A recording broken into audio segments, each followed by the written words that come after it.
Church at the invitation of Commissioner Higgins.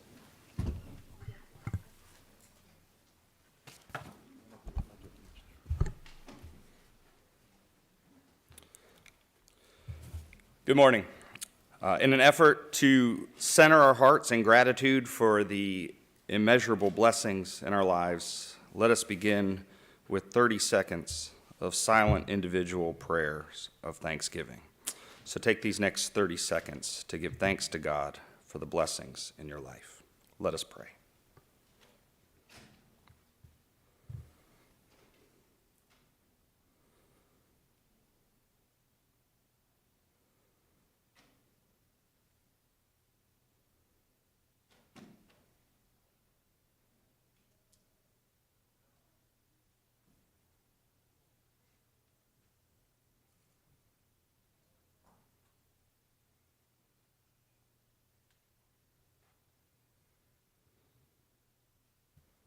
Merciful God, we come before you today with gratitude for this gathering of dedicated public servants who have answered the call to lead, serve, and uplift the people of Miami-Dade County. Grant wisdom, patience, and discernment to our commissioners as they deliberate and make decisions that impact the lives of so many. Today we pray for care for each of them and their loved ones, and all of our public servants. May their work be guided by justice and compassion and a shared vision for a community that flourishes in both unity and peace. God of grace, we also give thanks for the people of this county, one and all whose perseverance and contribution shape the vibrant and diverse fabric of this region. May their voices be heard, their needs be met, their hopes be sustained, and may each of them be seen, known, nurtured, and cherished. To that end, Lord, may this meeting be filled with understanding, mutual respect, and a commitment to the common good. For all these things we pray in the name of the God who blesses us and guides us towards abundance and flourishing. Amen. Thank you, Reverend. Please join me in the pledge. I pledge allegiance to the flag of the United States of America and to the republic for which it stands, one nation, under God, indivisible, with liberty and justice for all. You may be seated.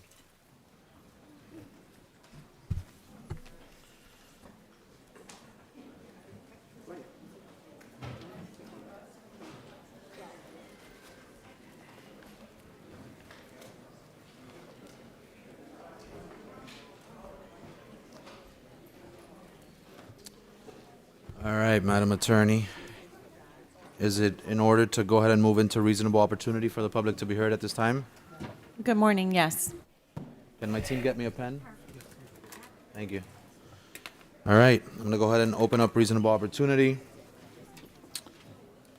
You will have a minute to speak. I am going to call your name. Please line up. Approach the well. You will have a minute to speak. State your name and address for the record. So just first, Sharon Frazier. Is Sharon here? Sharon, so let me just hold a second. You're signed up to speak on 11A2, but that item was withdrawn. So I'll allow you to speak on 14A1, which is a replacement item, but during public hearing. So just, I'll remember and I'll call you back up when that item is called. All right. Debbie Wanikoff, Kenneth Brown, Joshua Padron, Gene Stearns, Miriam Ramps, Giselle Gutierrez, and Dax Bello. You may approach. Name and address, and you have a minute to speak.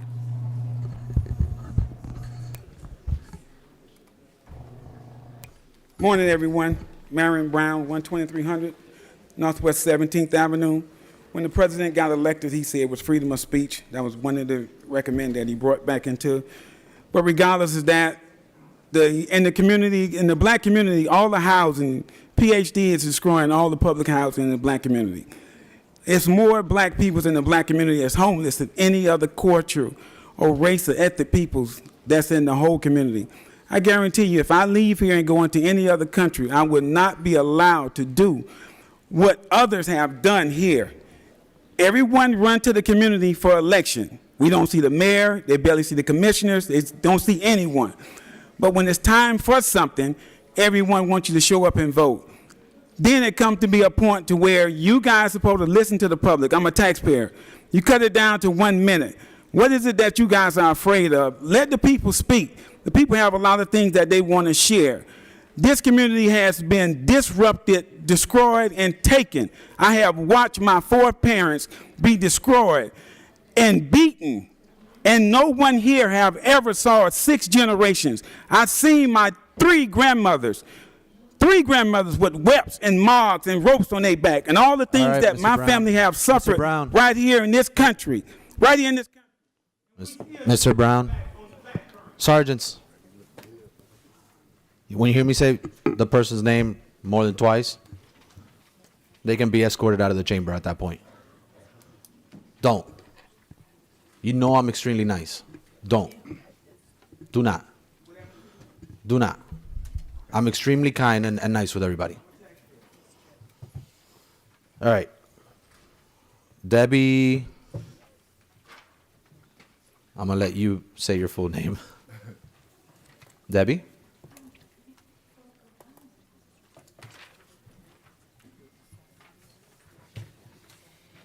Debbie 255 West Heather Drive. I'm Debbie. I've been a resident of Miami-Dade County for 34 years, and I want to thank Commissioner Raquel Regalado for sponsoring this life-saving resolution urging the Florida legislature to enact hands-free legislation. And I would like to thank Diallo and Alejandro for their help. Commissioners of Miami-Dade County, I am here to save your life today, or your child's, or someone else who you love. My son Patrick was killed by a negligent driver, someone engaged with her cell phone while driving. Patrick was on a charity cross-country cycling trip when he was struck by a driver traveling at 85 miles per hour and engaged with her phone. My son was a material science engineer, first in his class at UF. He was a physics and computer science teacher in the Bronx. Patrick was a bassist who gigged in New York City and busked in the subway tunnels. Thank you, Ms. Wanikoff. Thank you. Please pass this resolution. Thank you. Thank you so much. Thank you. Joshua Padron, Gene Stearns, Miriam Rams, Giselle Gutierrez, and Dax Bello. Yes, hi, my name is Amanda Fernandez. If I could take the time of Miriam Ramos, Joshua Padron, and Dax Bayo. No, Okay, no. You needed to, sorry, but you needed to register. okay. Do you want to read it, Miriam? Just read my letter. Good morning, Miriam Ramos. Honorable Chairman and Commissioners, I stand before you on behalf of the President of the Cuban American Bar Association to speak on behalf of a cause that is so close to our hearts, the naming of the Miami-Dade Justice Center after Osvaldo Soto. Mr. Soto dedicated his life to fighting for justice, equality, and civil rights for Hispanics and minority communities in South Florida. As a founding member and past president of CABA, his leadership created opportunities for countless Cuban American attorneys, including myself, to thrive in the legal system that not so long ago was closed off to us. His contributions extended beyond the legal community. He fought for integration in local law enforcement, advocated for bilingual education, and led efforts to dismantle discriminatory laws that targeted minority communities. His vision, activism, and dedication transformed this county into the diverse, thriving community we proudly call home today. Last week at the Miami-Dade County Health and Safety Committee, we heard heartfelt testimonials from his family, colleagues, fellow attorneys, members of the judiciary, and elected officials who emphasized the profound impact Osvaldo Soto had on Miami-Dade County and beyond. Those who voiced their support included David Lawrence. If I could be allowed the additional minutes, please. No. Or others who signed up to They speak. can come up and speak. Okay. You just can't, you can't. Thank you. Thank you, Ms. Ramos. Joshua Padron. State Attorney Catherine Fernandez Rondel. Your address, Public Defender Mr. Carlos Padron? Martinez. Your address for the record, Mr. Padron? 9100 South Dayland Boulevard, Suite 1500. Thank you. Public Defender Carlos Martinez, Florida Supreme Court Justice John Coriel, United States Attorney Mackenzie Lapointe, Chief Judge Nushin Saifi, Chief Judge-elect Ariana Fajardo-Arshan, President of Wilkie D. Ferguson Jr. Bar Association, Dwayne Robinson, President of the Miami-Dade chapter of the Hispanic National Bar Association, Francis Guash de la Guardia, President of the Miami-Dade Travelers Association, Bobby Nunez, President of the Miami-Dade Realtors Association, Jonathan Alfonso, President of the Florida Bar, Roland Sanchez Medina, President of the Florida Bar, Ray Abedin, Harvey Tropin, Bruce Lear, Osvaldo Soto's daughter, Judge Bertila Soto, and numerous other members and past presidents of the Cuban American Bar Association. In addition, I presented the letter in support of this request, signed by nearly 400 attorneys, judges, and community leaders, including Mayor Francis Suarez, Mayor Vince Lago, Carlos Curbelo. Thank you, Mr. Padron. Willie Ferrer. Good morning. Dax Bayo, 7960 Southwest 52nd Court. Thank you for everything that you do. In addition to all those previously mentioned, Willie Ferrer, Willie Gort, Stuart Grossman, Michael Haggard, Robert Josephsberg, John Kozak, Alex Lastra, Jesus Leveña, Bob Martinez, Eduardo Padron, Georgie Angones, Jose Pepe Diaz, Steve Zach, and many more. As you can see, this request is not just for CABA. It's for all of us. Nearly 70% of Miami-Dade's population is Hispanic, and a majority of the judges sitting in the court are Hispanic, a testament to the progress made by leaders of this community like Osvaldo Soto. Yet no courthouses to this day in this state are named after a Hispanic. Naming this courthouse after Osvaldo Soto would correct this oversight and honor his legacy. On behalf of the Cuban American community, the Cuban American Bar Association, generations of community leaders, we urge you to name the Miami-Dade Justice Center after Osvaldo Soto. His life reflects the values of the courthouse, which are fairness, equality, and justice. Thank you for your time. Thank you, Mr. Bayo. All right, I have Mr. Stearns. Good morning, Mr. Chairman, Madam Mayor, members of the Commission. Honored to be here. I appear this morning on behalf of the courthouse that's about to be opened. I had the privilege of touring it last week, and I will tell you that if you wanted boastful, lavish, grand, extravagant, you're going to be disappointed. If you want functional, practical, attractive, well-planned, thoughtful for jurors, and well-organized for litigants, you can do a victory lap. It's a spectacular building. I've been across this country trying cases for 52 years. I have never been in a judicial system courthouse that is superior to what is about to be opened in Miami-Dade County.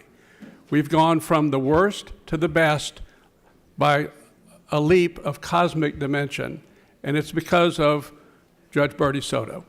I'm here today to say I didn't know her father, but Bertie Soto always said that he was the greatest man who ever lived. And you have to take someone who did as much as she has done for this community and listen to her. So I urge the courthouse to be named after Judge Soto's father. Thank you. You urge the board. Yeah. All right, Giselle Gutierrez. Good morning. Thank you very much for your time. Giselle Gutierrez, 13061 Southwest 107th Street, Miami, Florida, 33186. I am speaking in favor today of item 14A5, and I would like to briefly read a letter from Florida Supreme Court Justice John D. Curiel. Dear Chairman Rodriguez and members of the Miami-Dade County Commission, I was delighted to hear of the proposal to name our new courthouse for the late Osvaldo Soto. It is not too soon to say that he inspired generations of lawyers to work for the cause of justice. I'm one of them. Mr. Soto was, at the time of the revolution that brought him to this country, already an energetic advocate for freedom. It is our nation's great benefit that he made his legal career here. He was a voice for many who had no other expression. Our community sounds the way it does in no small measure because of his work. I think Mr. Soto would be happy to count 3 Cuban Americans and 1 Nicaraguan American on my court. But he merits the tribute you are considering today because of what he represents for all Americans, regardless of origin.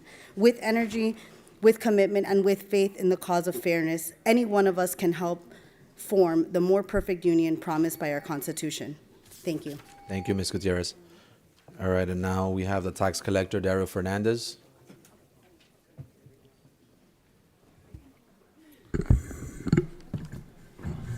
Tax collector. I Good love you, morning. but the same rules apply, my friend. Yes, it's okay.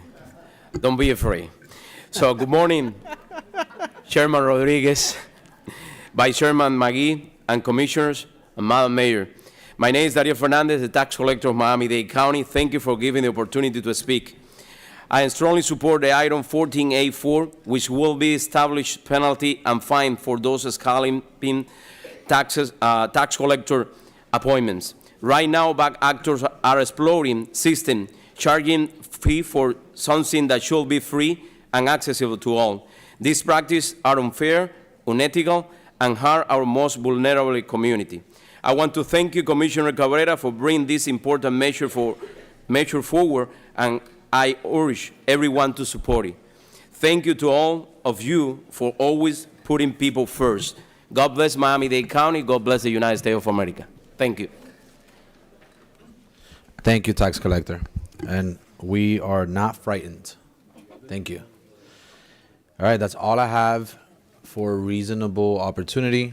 So reasonable opportunity is now closed. Madam Attorney, is it in order to set the agenda at this time? Yes, Mr. Chair. Can you read the items on the poll list? Yes. In addition to today's regular meeting, at the appropriate time, the board will recess the regular commission meeting and convene a special meeting regarding the 2023-24 external audit of the Public Health Trust. The order of the day provides a special meeting will be held at 11 a.m. We also have the following preliminary matters. 8 and 2, Commissioner Higgins and Commissioner Regalado add this item to the poll list.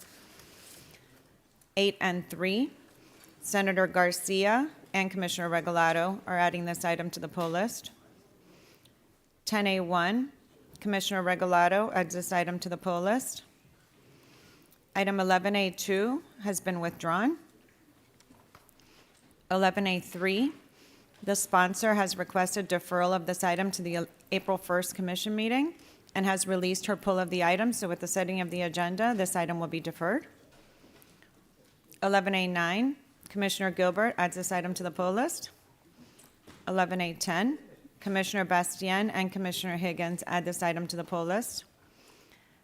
11A16, Commissioner Gilbert adds this item to the poll list. 11A20, Commissioner Gonzalez, Commissioner Gilbert, and Commissioner Higgins are adding this item to the poll list. And 14A5 is being pulled by Commissioner Gonzalez. We have additional requests for co-sponsorship. 2B2, Commissioner Regalado. 2B4, 3B2, and 3B4 are all Commissioner Regalado. 11A16 and 11A20, Commissioner Cabrera, co-sponsor. 11A22, Senator Garcia. 14A1, Commissioner Bastien. 14A4, Commissioner Bermudez, Senator Garcia, and Commissioner Regalado. And 14A5, Commissioner Cabrera, Senator Garcia, and Commissioner Bastien, co-sponsor. Also, Commissioner Regalado, co-sponsor on 11A8. The items to be considered at today's meeting will be those listed in the printed final agenda with the additions, deferrals, withdrawals, and scrivener's errors noted in the chairman's memorandum and the items I just mentioned.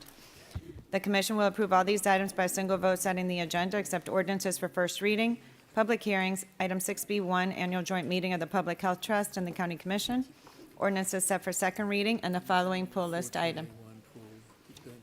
Oh, in addition, Commissioner Cohen-Higgins is, she's bifurcating 14A1. So these are the pull list items. Item 8 and 2, 8 and 3, 10A1, 11A1, 11A9, 11A10, 11A16, 11A20. 14A1 and its supplement is a public hearing, and I'll mention the request to bifurcate that at the appropriate time. 14A2, 14A3 is a first reading item. I will read that with the other first readings. 14A4 is also a first reading, which will be read with the other first readings. 14A5 and 14B1. A motion to set the agendas in order. It's been So moved. by, who did that? It's been moved by Commissioner Gonzalez, seconded by the Vice Chair and Commissioner Steinberg. Yeah, I'd like to be added as a co-sponsor to 14A4. Please show Steinberg added as a co-sponsor. Thank you. All right. Seeing no other items being pulled, there's a motion, there's a second. All in favor of approving the agenda signify by saying aye. Aye. All opposed, nay. Show the agenda hereby set. All right, Madam Attorney, should we go into first reading items? Yes, Mr. Chairman? Commissioner Higgins, you're recognized. Yeah, since we do have so many folks from the Judicial Center, I'm not sure if you'd like to just take up 14A5.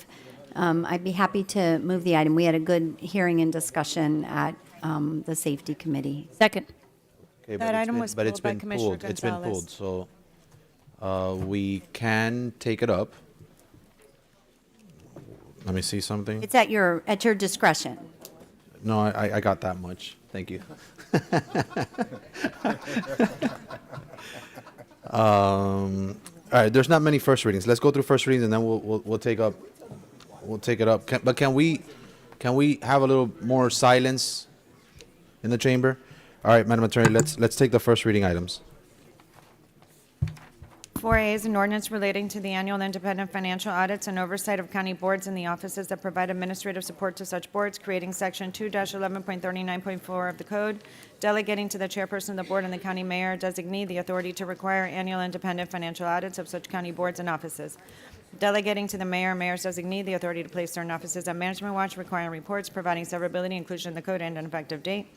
4B is an ordinance relating to the West Perrine Community Redevelopment Agency, amending Section 2-2460 of the code, authorizing the agency to employ agency staff, agents, and other employees as the agency may require, and legal counsel and legal staff in accordance with Section 163-356 Florida statutes, providing severability and inclusion in the code, and an effective date.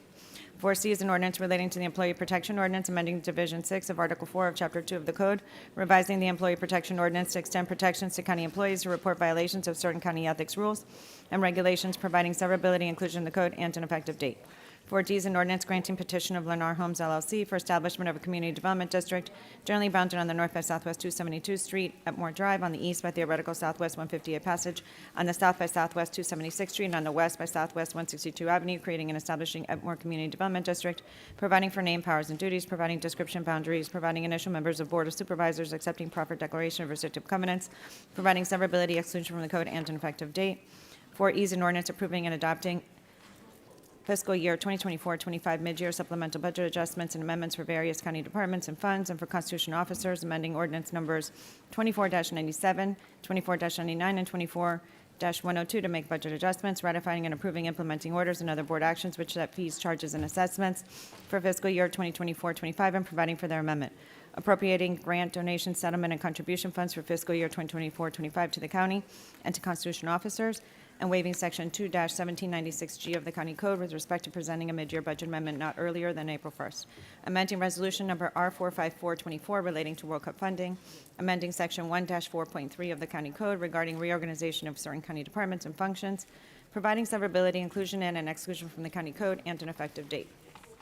14A3 is an ordinance relating to sanitary sewer discharge limitations and pretreatment standards, amending Article 1 of Chapter 24 of the Code, providing certain definitions and modifying other definitions, incorporating by reference state of Florida and federal pretreatment regulations, clarifying that the Environmental Quality Control Board shall not have jurisdiction to grant variances or extensions of time for pretreatment regulations, revising local limits, requiring submittal of reports related to pretreatment regulations, revising regulations pertaining to operating permits to remove obsolete provisions and make technical changes, amending adoptions of federal and state environmental protection regulations, amending Section 24-42.4, revising definitions, criteria, and requirements relating to pretreatment, sanitary sewer discharge limitations, wastewater, and storm sewers.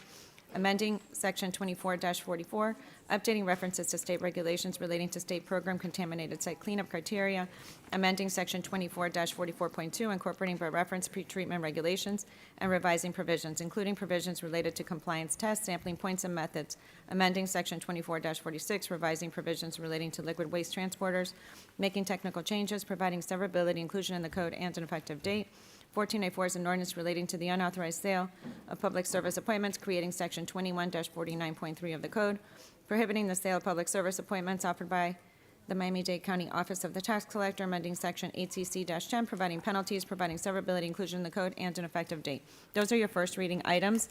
I have a request to bifurcate 4A by Commissioner McGee Oh, I'm sorry, he has withdrawn that request. I have a request to bifurcate 4E by Senator Garcia and Commissioner Cohen-Higgins.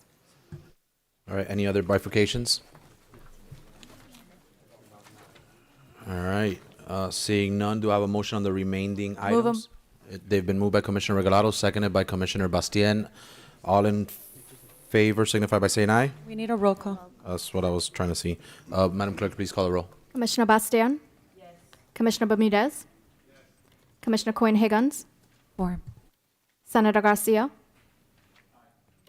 Commissioner Gilbert? Yes. Commissioner Gonzalez? 4. Commissioner Hardeman? Commissioner Higgins? Commissioner Regalado? Yes. Commissioner Steinberg? Vice Chairman McGee? Chairman Rodriguez? I vote yes. Motion passes unanimously. All right, show those passed.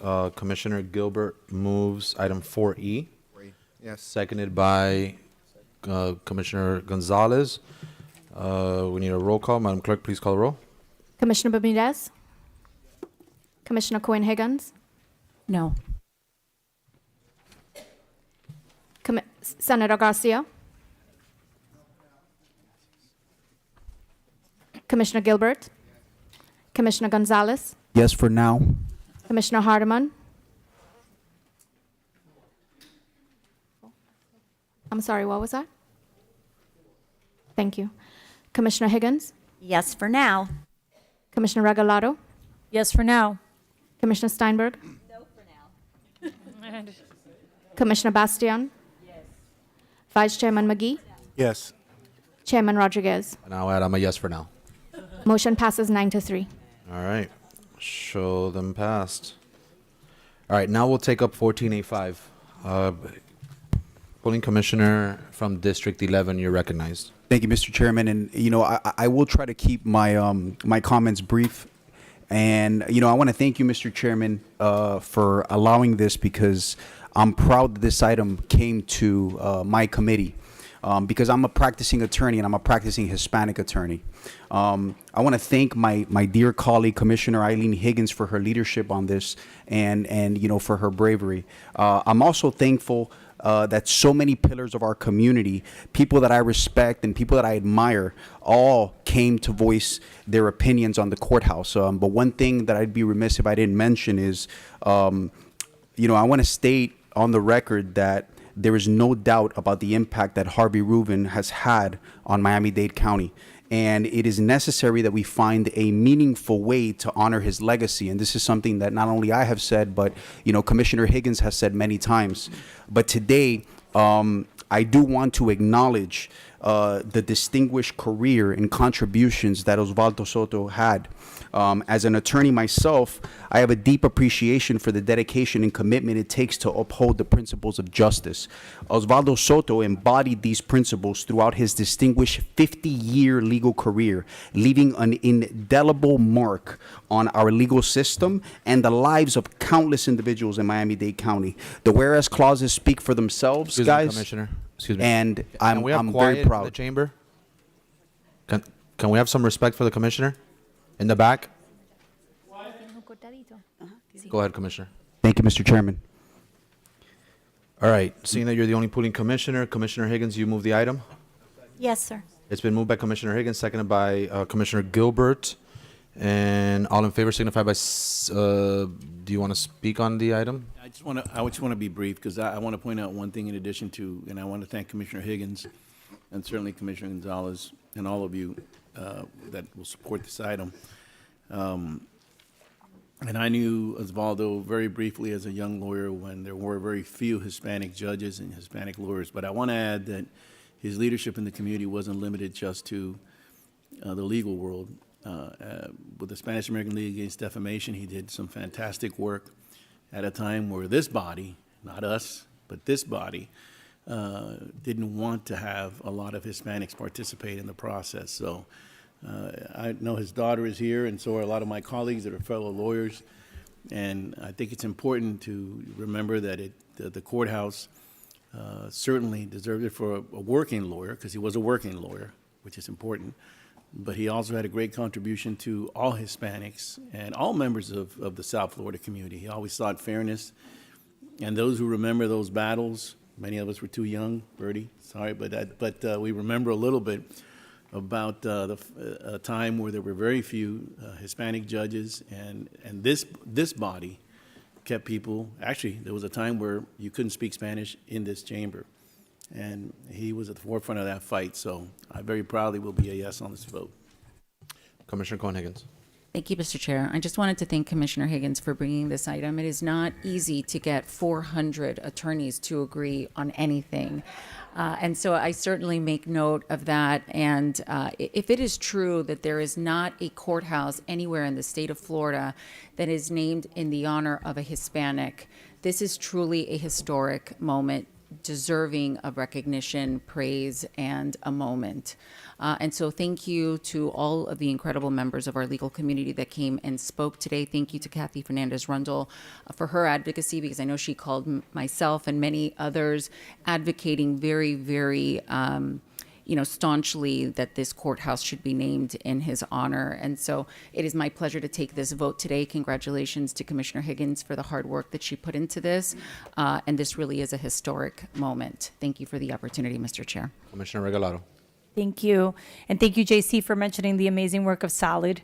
For those of us who remember English only and everything that happened in this community, Osvaldo Soto was a trailblazer. And like I said at committee, for the Hispanics that sit on this dais, we would not be here but for the work of Osvaldo Soto. Just like our friends on the bench, they would not be there but for the work of Osvaldo Soto.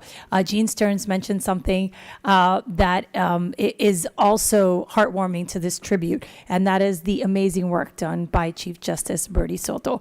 You are your father's daughter, so it is with great pride that we support his legacy and your legacy in the naming of this courthouse. Congratulations. Thank you, Commissioner. With that, I call a vote. All in favor signify by saying aye. Aye. All opposed, nay. Congratulations. Can I be listed as a co-sponsor? That's Yes, anyone who would like to be listed as a co-sponsor. Actually, that's right. Yeah. all right. Show us co-sponsor. Yes. Show us all co-sponsoring. Yep. Show us all co-sponsoring. Sounds good. Did you want to, Commissioner Hardiman? Yes. Well, I guess first we should just have a moment just to realize what we've done. So let's acknowledge that. So the item is passed. But I would like for this board to hear item 14A1. We have a number of people from my district that have come to speak on the item because we withdrew it. We withdrew the 11A2, correct. I think. Yeah, that's coming up now. Thank you. Okay. Yeah, I was waiting to clap it.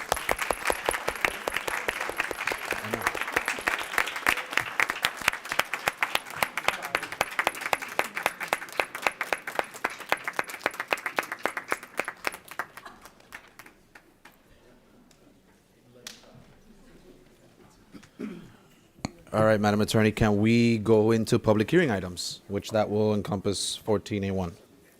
Yes, I'll read them quickly. Resolution approving the issuance by the Wisconsin Public Finance Authority of its education facilities revenue refunding bonds in aggregate principal amount not to exceed $30 million to refinance capital projects on behalf of the Divine Savior Lutheran Academy for purposes of Section 147F of the Internal Revenue Code.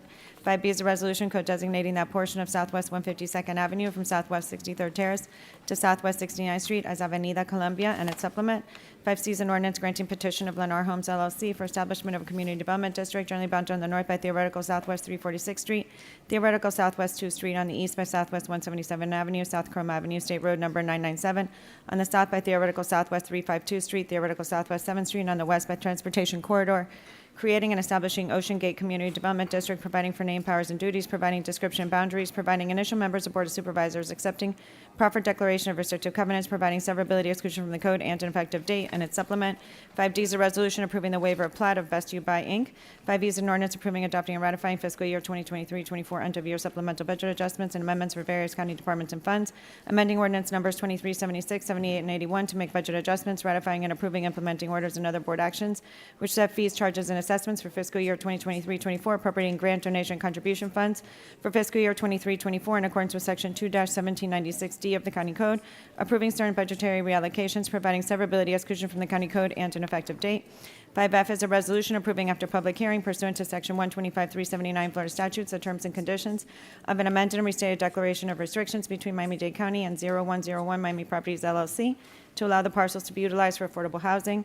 14A1 is a resolution co-designating the following roads between Northwest 18th Avenue, Northwest 19th Avenue, Northwest 62nd Terrace as What's My Name Street, Northwest 63rd Street as City Girl Street, Northwest 64th Street as Soul Tie Street, Northwest 65th Street as Post and Delete Street, Northwest 66th Street as Chase Money Street, Northwest 67th Street as Born and Raised Street, Northwest 68th Street as Big Money Baller Street, Northwest 68th Terrace as We the Best Terrace, Northwest 69th Terrace as Still the Baddest Street, Northwest 69th Terrace as Trick Love the Kids Street, Northwest 70th Street as It's Your Birthday Street, Northwest 71st Street as Bad Boys Street, co-designating the following roads between Northwest 18th Avenue and the jurisdictional boundary in the city of Miami, Northwest 62nd Terrace, Welcome to the MIA Terrace, Northwest 63rd Street as I Love My Dog Street, Northwest 64th Street as I Deserve It All Street, Northwest 65th Street as Closer to My Dream Street, Northwest 66th Street as Tunnel Vision Street, Northwest 67th Street as Welcome to My House Street, Northwest 68th Street as You Go Girl Street, Northwest 68th Terrace as Grind With Me Terrace, Northwest 69th Street as Lovers and Friends Street, Northwest 69th Terrace as Peace in the Hood Street, Northwest 70th Street as Run in the Yard Street, designating that portion of Northwest 71st Street between Northwest 17th Avenue and Northwest 18th Avenue as No Pain, No Gain Street, and co-designated a portion of 18th Avenue between Northwest 62nd Terrace and Northwest 71st Street as Memory Lane Avenue. Eliminate Memory Lane Avenue. The commission would like that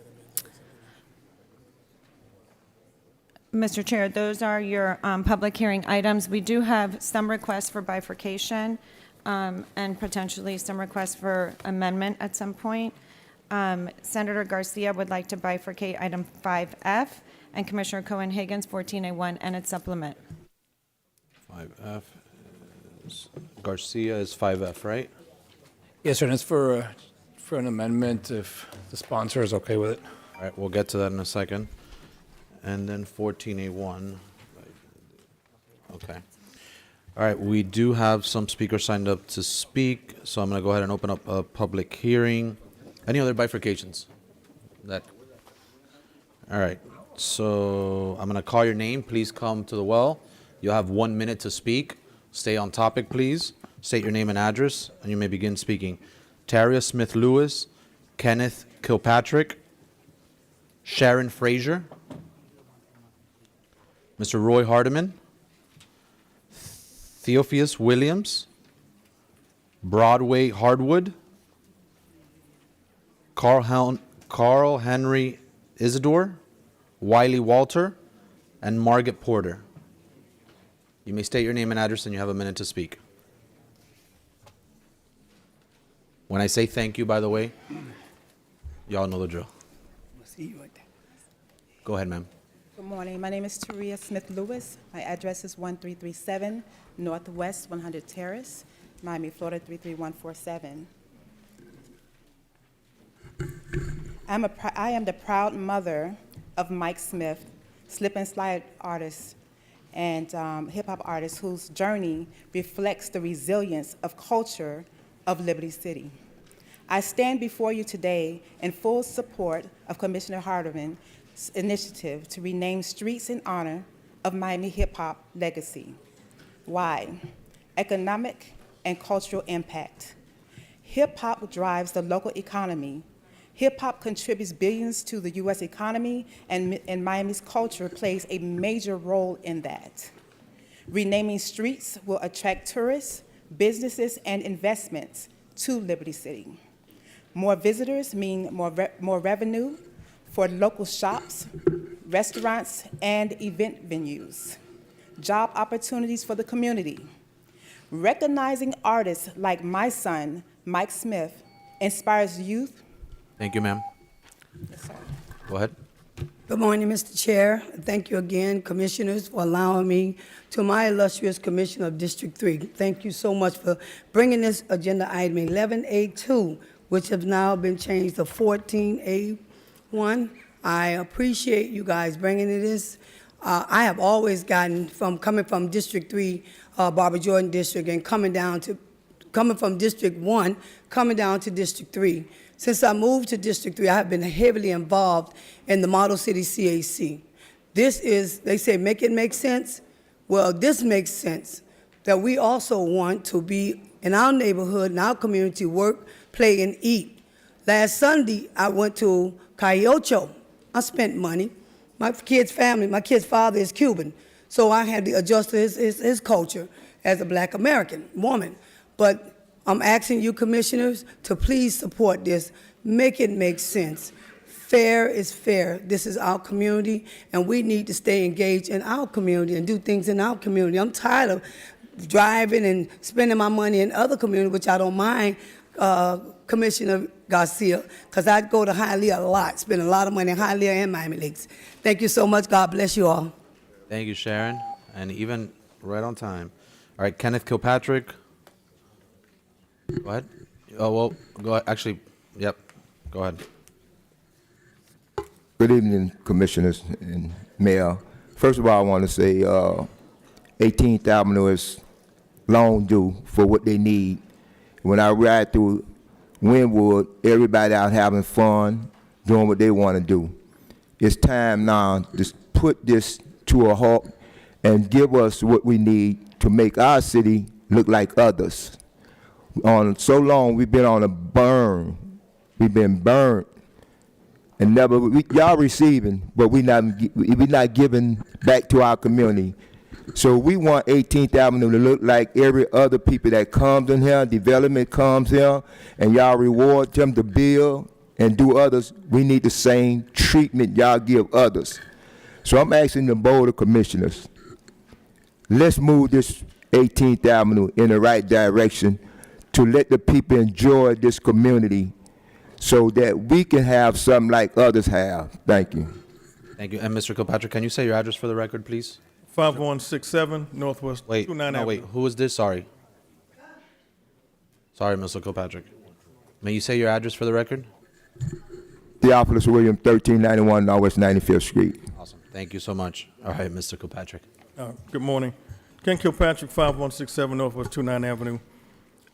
First, I note that 18th Avenue is the Broadway Arts District, which with it comes a reasonable expectation of art expressions that challenge our norms and force deeper exploration of their meanings.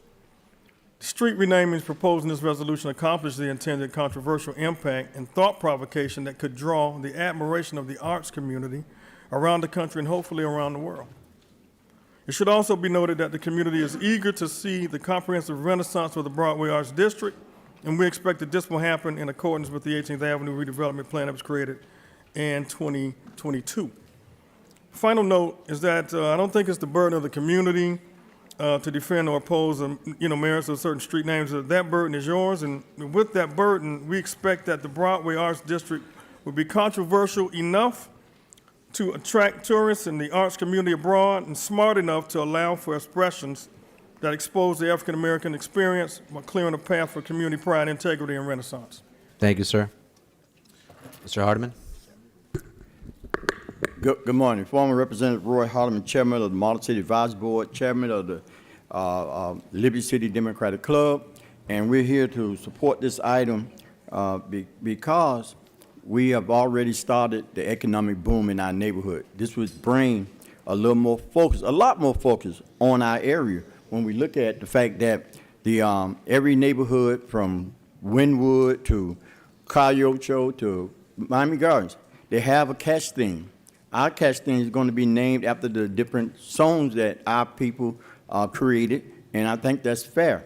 And to allow us, we in the community, as African American, is begging the Board of County Commission, the mayor, which is our county manager, to take us serious about what we want to do for our neighborhood, and that's name these streets after these different lyrics, and have a good day. Thank you, Mr. Hardeman. All right, sir. My first name is Broadway, last name is Harewood, 6214 Broadway Avenue. Like Commissioner Hardeman said earlier, the art was us crying out for something new, something better, something great. I could see the vision, I hear the vision, and I want to be engaged with the vision. So we, the people from this area, look forward to marching and standing behind our commissioner 100% because his vision is going to take us to a next level. We need to move the stick. Thank you, And please, by all means, don't hesitate to vote yes. Thank you. Thank you, Mr. Hardwood. All right, we got Carl Henry Isidore, Wiley Walter, and Margaret Porter. Are you all still here? No? All right. Is there one gentleman coming up? No? All right. Public hearing is now closed. Mr. Chair, I understand Commissioner Hardeman has a small amendment to the item. Well, can I get to the item? Thank you, Madam Attorney. I will call it up first. 14A1, Commissioner Hardeman, you're recognized. Well, I'd just like to say first, I appreciate everyone coming out to speak. Obviously, everyone didn't speak. Some people allowed other people to speak on their behalf, which I think is fine. Just to get it straight out of the way, the first amendment that I want to make to this item is to delete the reference in the last sentence that says that and co-designate that portion of Northwest 18th Avenue between Northwest 62nd Terrace and 71st Street, I'm sorry, as Memory Lane Avenue. That shouldn't be there. So we want to delete that from this. Commissioners, we've had some discussion about this at our last hearing. For those of us that were present, we don't have a full board today either, but I wish that we did. Because there's a few things that I want to sort of make plain. First, I understand that in Miami-Dade County, we've named predominantly, the vast majority of streets have been named after people. And because of so, we even started to implement certain policies to ensure that we were naming it after people that met a certain regard in society. And so that's why in which we create this sort of policy that says that they must do this, they must do that, they must not be living, but two people from your district, there's a lot of policy around it, let's put it that way. Our rules don't sort of consider out-of-the-box namings, although we've done it. And I said to you to say, have many of you, you've heard the term Azucar, right? Who says Azucar? Celia Cruz. Celia Cruz. Celia Cruz was a bad woman, right? 1950s, she was at the height of her career, especially when she met the Tito Puente band, and they became something special. Now, what was different about Celia Cruz than most, as you would say, Cuban people who were in America? Afro-Caribbean. Her skin tone, right? She considered herself to be an Afro-Cuban. And so she would say this term, Azucar, right? And it was much to me in the same light as you would say the term, or as DJ Khaled would say the term, we the best. It's one of those things that they stamp on all of their music, even if it had nothing to do with the actual song. It's a symbol. But what did it mean when she said it? Who was she referring to when she said Azucar? So it was a reference to blacks who had been enslaved in sugar factories in Cuba. It was an acknowledgement of black people in a place where she was being really displaying her culture all over the world. My question to this board is, do you think that Miami-Dade County ever named a street Azucar? I'm sure they did. Some people saying no, some people saying yes. Well, I would tell you that on Calle Ocho, there's a street called Azucar. I think it was Bruno Barrero that named that street Azucar. Now, what's the distinction between Calle Ocho and Northwest 18th Avenue? Because it is night and day. Today it is, right? Calle Ocho is full of vibrancy, music, food, culture. You have ice cream places and cigar factories, many of them, places where you can just relax, and we enjoy tourism, and we send people there. And so I bring that up to bring reference to this, because this is, in a sense, our Azucar. no one fought this body when they wanted to name that street after not her name, but her music. Something that was recognized by the Cuban or Latin community for decades and still is. And so in our community, what we're saying on 18th Avenue is we have similar music. Music, and I want to say something about the music. Music is art, right? We don't question the art. We don't question, for instance, if you're the Mona Lisa, we don't question the Mona Lisa and say, well, in all actuality, her nose should have been a bit broader because during that century, the people who were native to that land would have had broader nostrils, and the artist wasn't being quite politically correct when he did it because she should have had broader nostrils. We don't make that sort of comparison. I'm asking you not to do that with the language that we choose to use in hip hop. And hip hop artists tend to use language that isn't always correct English, if you will. So, for instance, people will say in lyrics all the time, conversate. But conversate isn't a word. The word is converse. But the way that the song was made is how they go about using that sort of language. In the 1950s or so, during the time of segregation, 18th Avenue was the place to be. When people would travel down to South Florida, they would, especially people of color, especially our artists, right? So from anyone from Betty Wright to Harry Belafonte, I mean, these individuals would go to Miami Beach, they would perform, and when it came time for the sun to come down, they had to leave the beach. It was good. It was the order of the day, if you will. You needed to leave the beach. And so they were welcome in areas like Overtown, they were welcome in areas like Brownsville, and they were welcome on areas like 18th Avenue. 18th Avenue was the place to be. It had juke joints, and it had bars, and it had restaurants, and it had living quarters. I mean, it was a place. That's where they named it Broadway. Broadway came about. The official name of it came about in like 2006 when there was a commissioner named Dawn Rowe who decided it was not robbery to recognize the history of that avenue, and he named it Broadway. But not much came after that.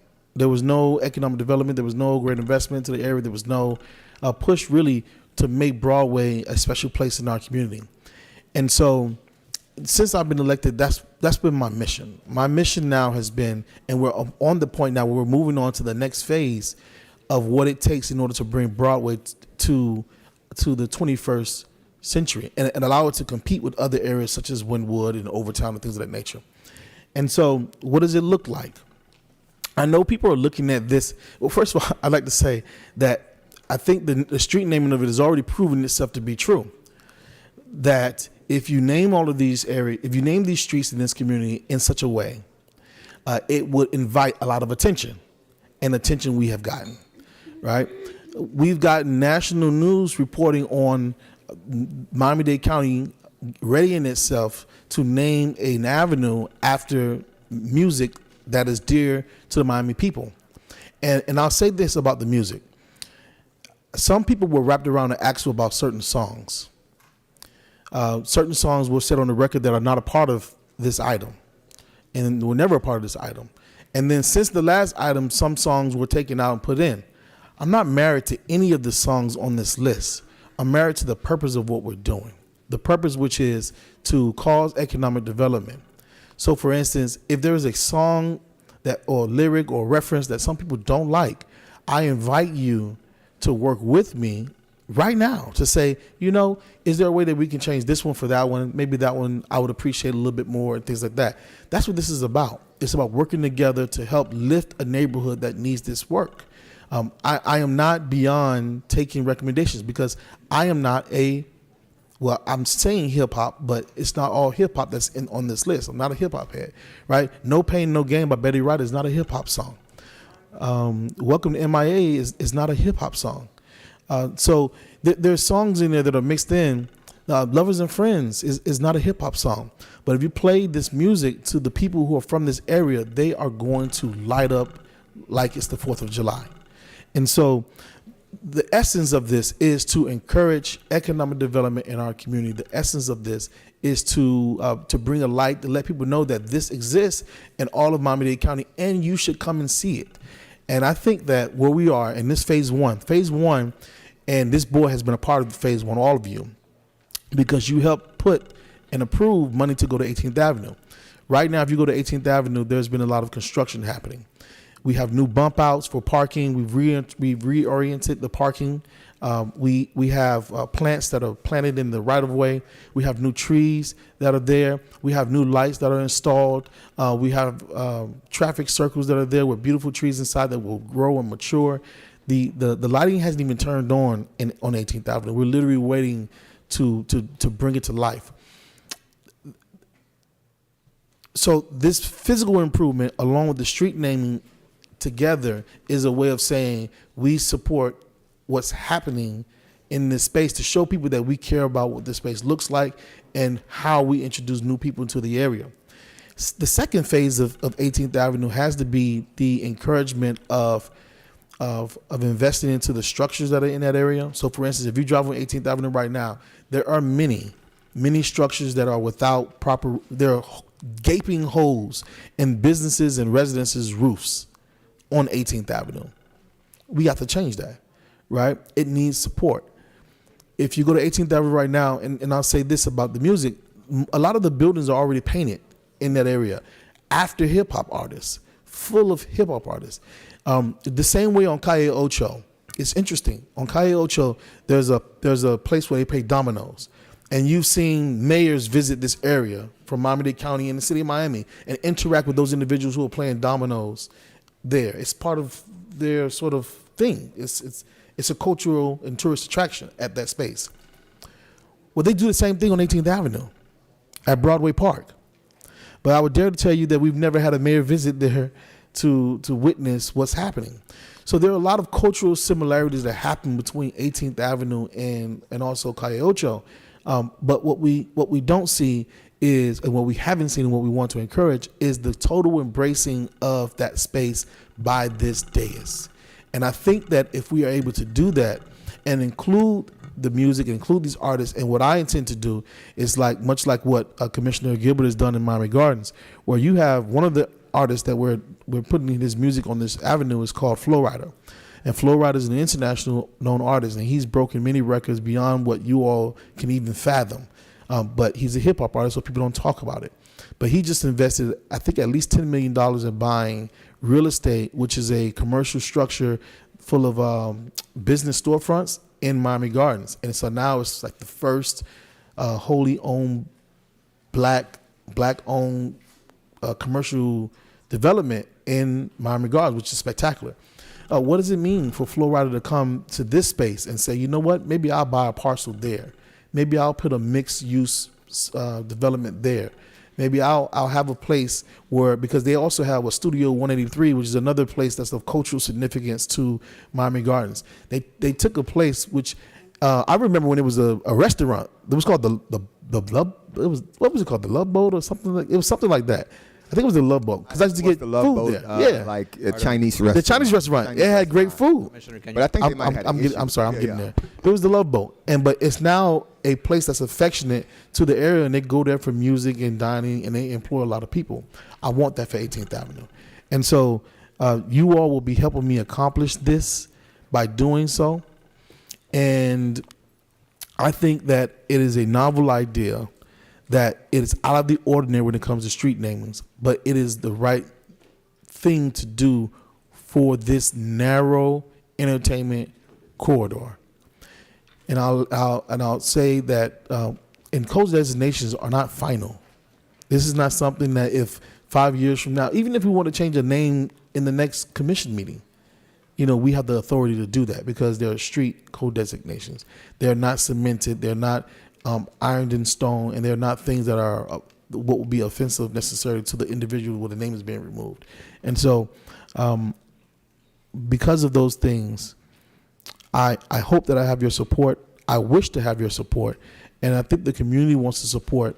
And I'll tell you, the individuals who spoke today, they're excited that we're talking about 18th Avenue.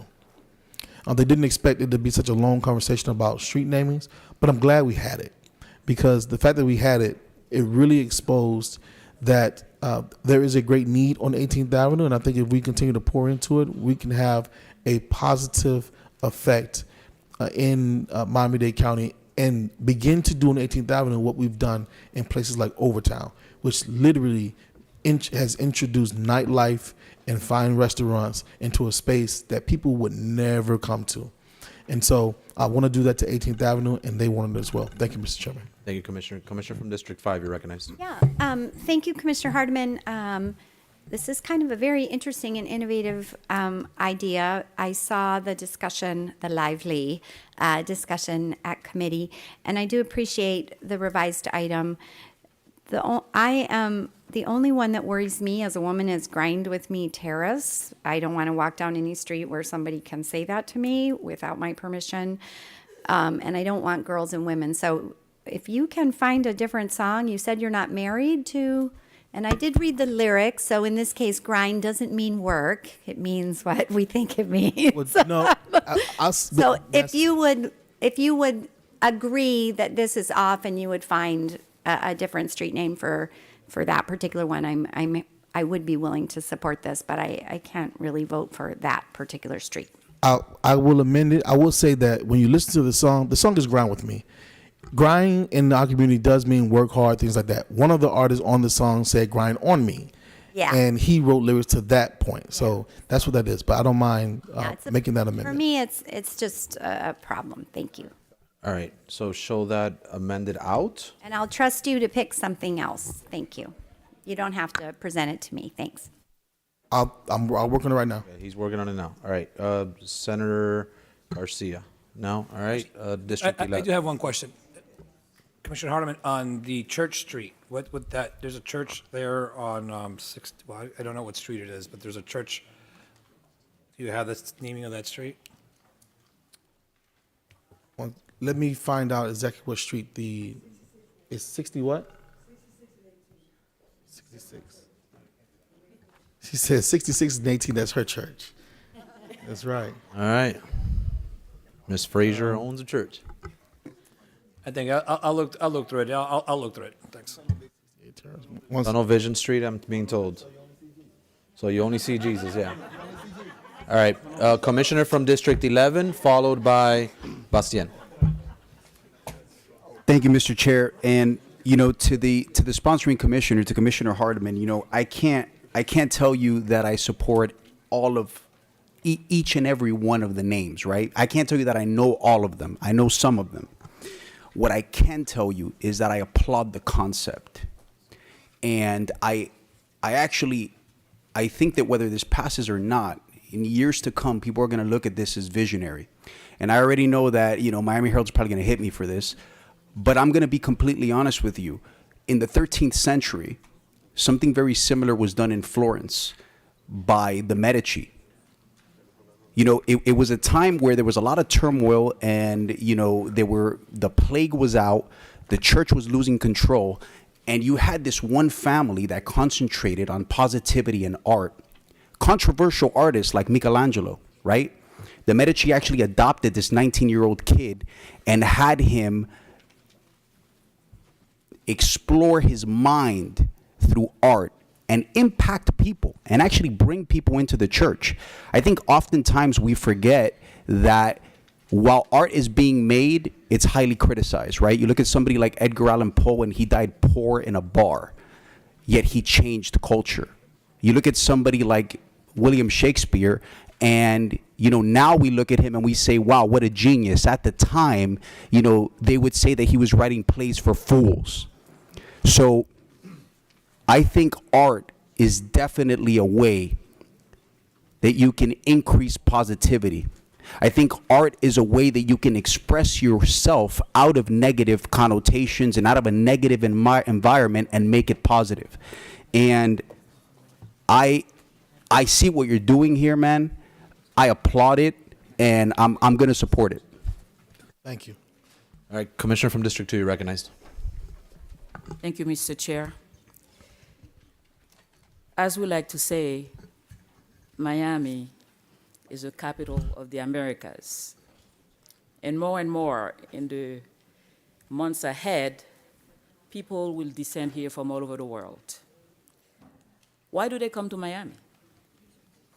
They come to Miami because it is a strange, diverse, inclusive, sexy place. And then I do believe that this item, these changes in Northwest 18th Ave will bring more culture to Miami. It will increase the allure of Miami, and that's what we want. We want a place that is always sizzling, that is dynamic, that is vibe, that has allure. And then I guarantee you, just like the commissioner from District 11 indicated, we will look at this and say, wow, this guy was right. He has vision.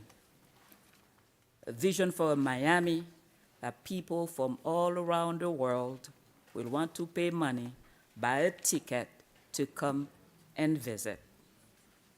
Vive l'allure. Merci. Thank you. All right. And I am being asked, I wouldn't normally do this, but I'm being asked to correct something by the person in charge of the estate of Celia Cruz. He says, when Celia used azúcar, it had nothing to do with the Afro-Cuban slavery and the sugarcane. The Omer, the person in charge of the estate of Celia Cruz, just I wish we could ask Celia herself, because that's what the internet says. So, I know. I'm just reading what I'm getting text. Commissioner. yeah, I stand corrected. We can have a seance. You have artists on your speed dial? I mean, he's not an artist. He's just in charge of the estate. Got it. But yeah, I got a few. Azúcar. Azúcar. Commissioner Regalado. Thank you. That's it. Thank you. And Commissioner Hardiman, I want to thank you for your thoughtfulness. You know, for those of us that know the area, we know that not only is the investment that Miami-Dade County is making in it way overdue, but that many people have tried to change it, right? So when we talk about what it's been and what it could become, to Commissioner Bastien's point, you know, I think we all recognize your vision. And it's one of those things where if you're not willing to risk the criticism that comes from the unusual, you have no choice but to settle with the ordinary, right? And I think that you've done that well. This is not something that I need to do in my district, right? I have a very different district. But I recognize that you know your district and you need to attract people there and create economic opportunity. And that is no different than the conversations that we have with the vice chair. When Keone talks about what is happening in Homestead and down south and the need to change those conversations, or when Commissioner Bastien talks about the need to bring housing and to bring economic development to her district. So I agree with my colleagues. I'm happy to support you. I'm not here to pick the songs, you know, that's on you. But I think that you're correct in that this will bring a movement. And that's what you need. You need momentum. You need something to effectuate the change, you know? And sometimes when you have a community like ours that has so many broken promises, you need to have something that's dramatic and unusual to break through the ordinary. Because people in some neighborhoods are just used to being forgotten.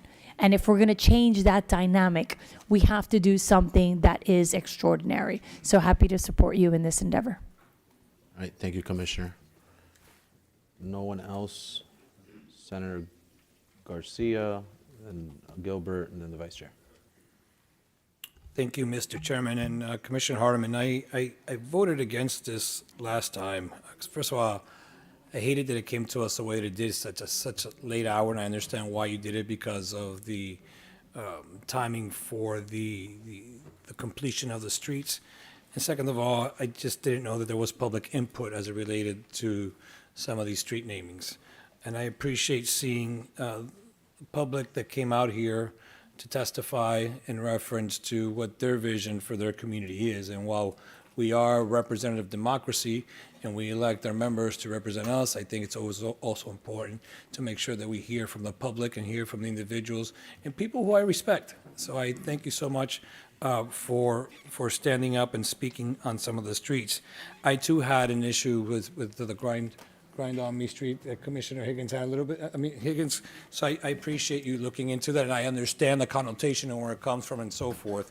But I'll tell you, I take 17th Avenue many times to come from Northwest Dade to come down to Miami-Dade County, to County Hall. And I understand the plight of that community. I have gone to 18th Avenue, and I've seen the progress that you've been doing, that we have been doing there with that road that's being constructed. We've been there a couple of times, and I've had the good fortune to be with some friends going down there, and we've had some conversations about what potential impact this can happen to the community itself. So even though I'm not a big fan of some of the lyrics in some of these songs, who am I to stand in the way of trying to do something innovative for your community and for your constituency? I think it's time that we try to do everything that we can to uplift communities, and I think this is something that we'll absolutely try to maybe start bringing people into that community, spending some money, and uplift the small businesses that are there as well. So I appreciate what you're trying to do, and I thank you. Just make sure that the street across from the church is, I think I saw it, I think it's We're the Best Way, I think was what it was. It's Closer to My Dreams. Closer to My Dreams, perfect. That's the name of the street. That's even perfect. And this, No, and that's this why- song, I- and the exchange for Grind With Me, we can make people change. That's perfect. So for those reasons, Commissioner Hardeman, and I will go ahead and support the item today. Commissioner Gilbert. Thank you. Commissioner Harmon, thank you for the item.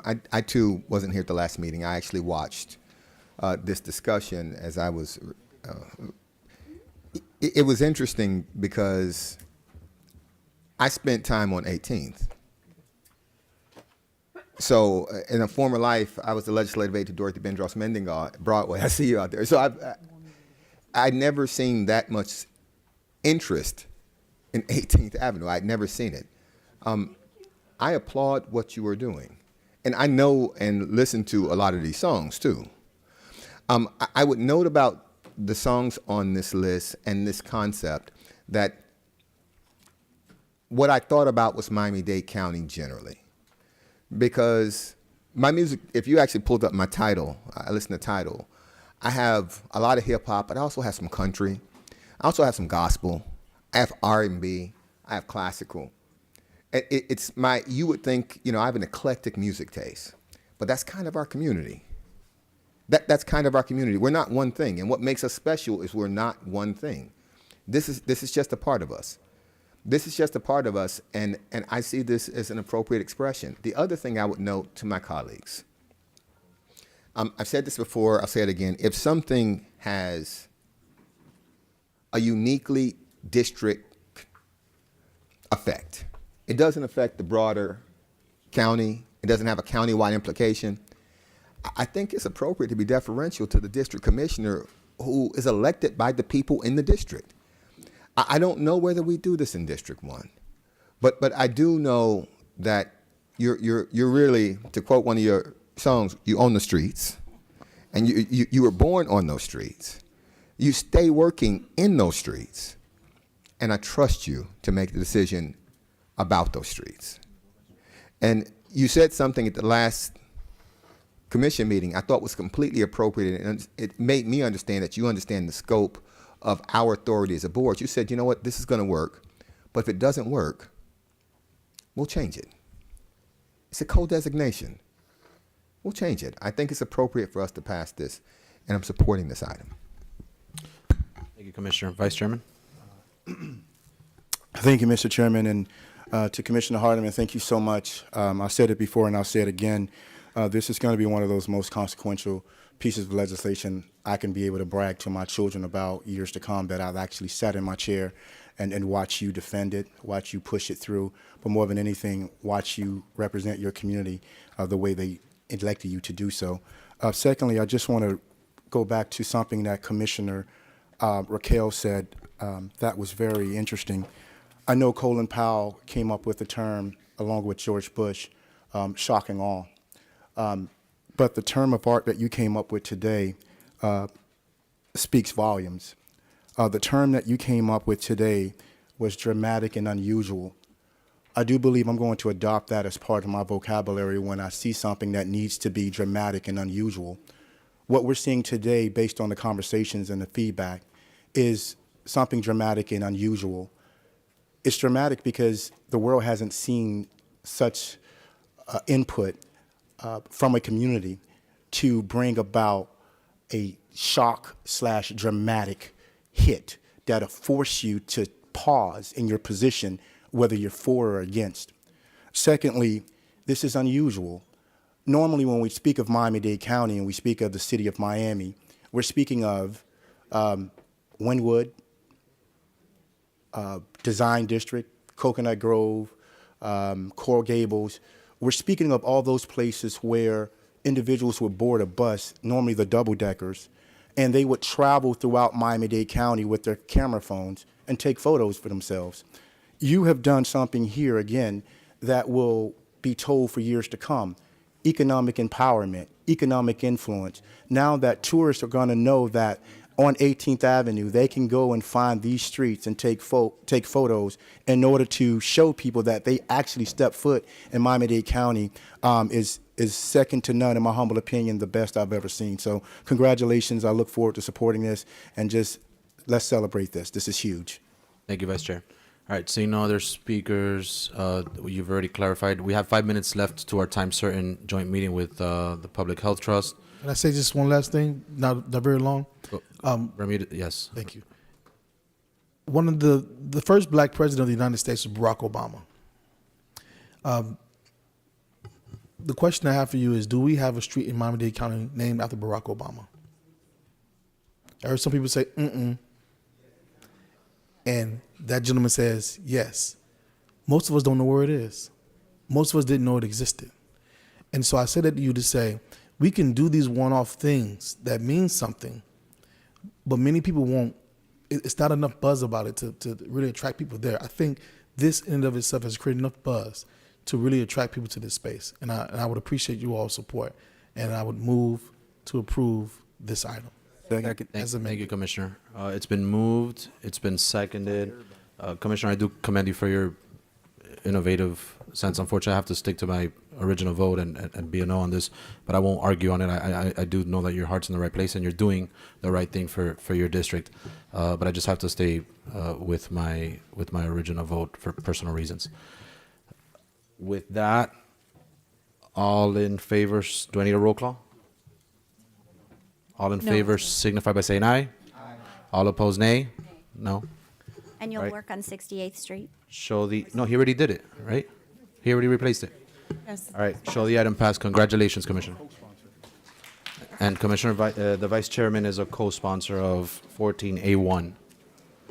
All right. We are going to take up, Senator Garcia, you bifurcated 5F?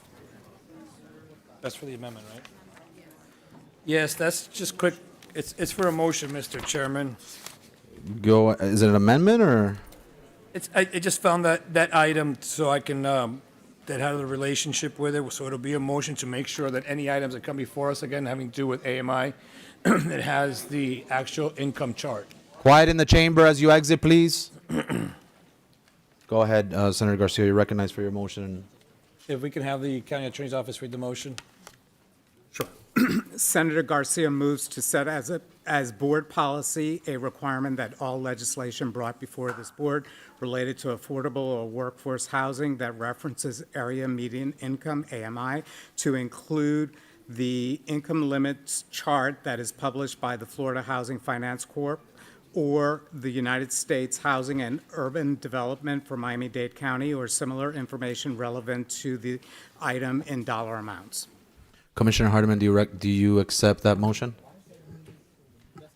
No, folks, give me 1 second. It's not a motion to his item. I just used his item to bring that motion before the board, so we can try to set board policy that anytime we have any housing issue. Okay, that so this deals is a with standalone AMI, motion.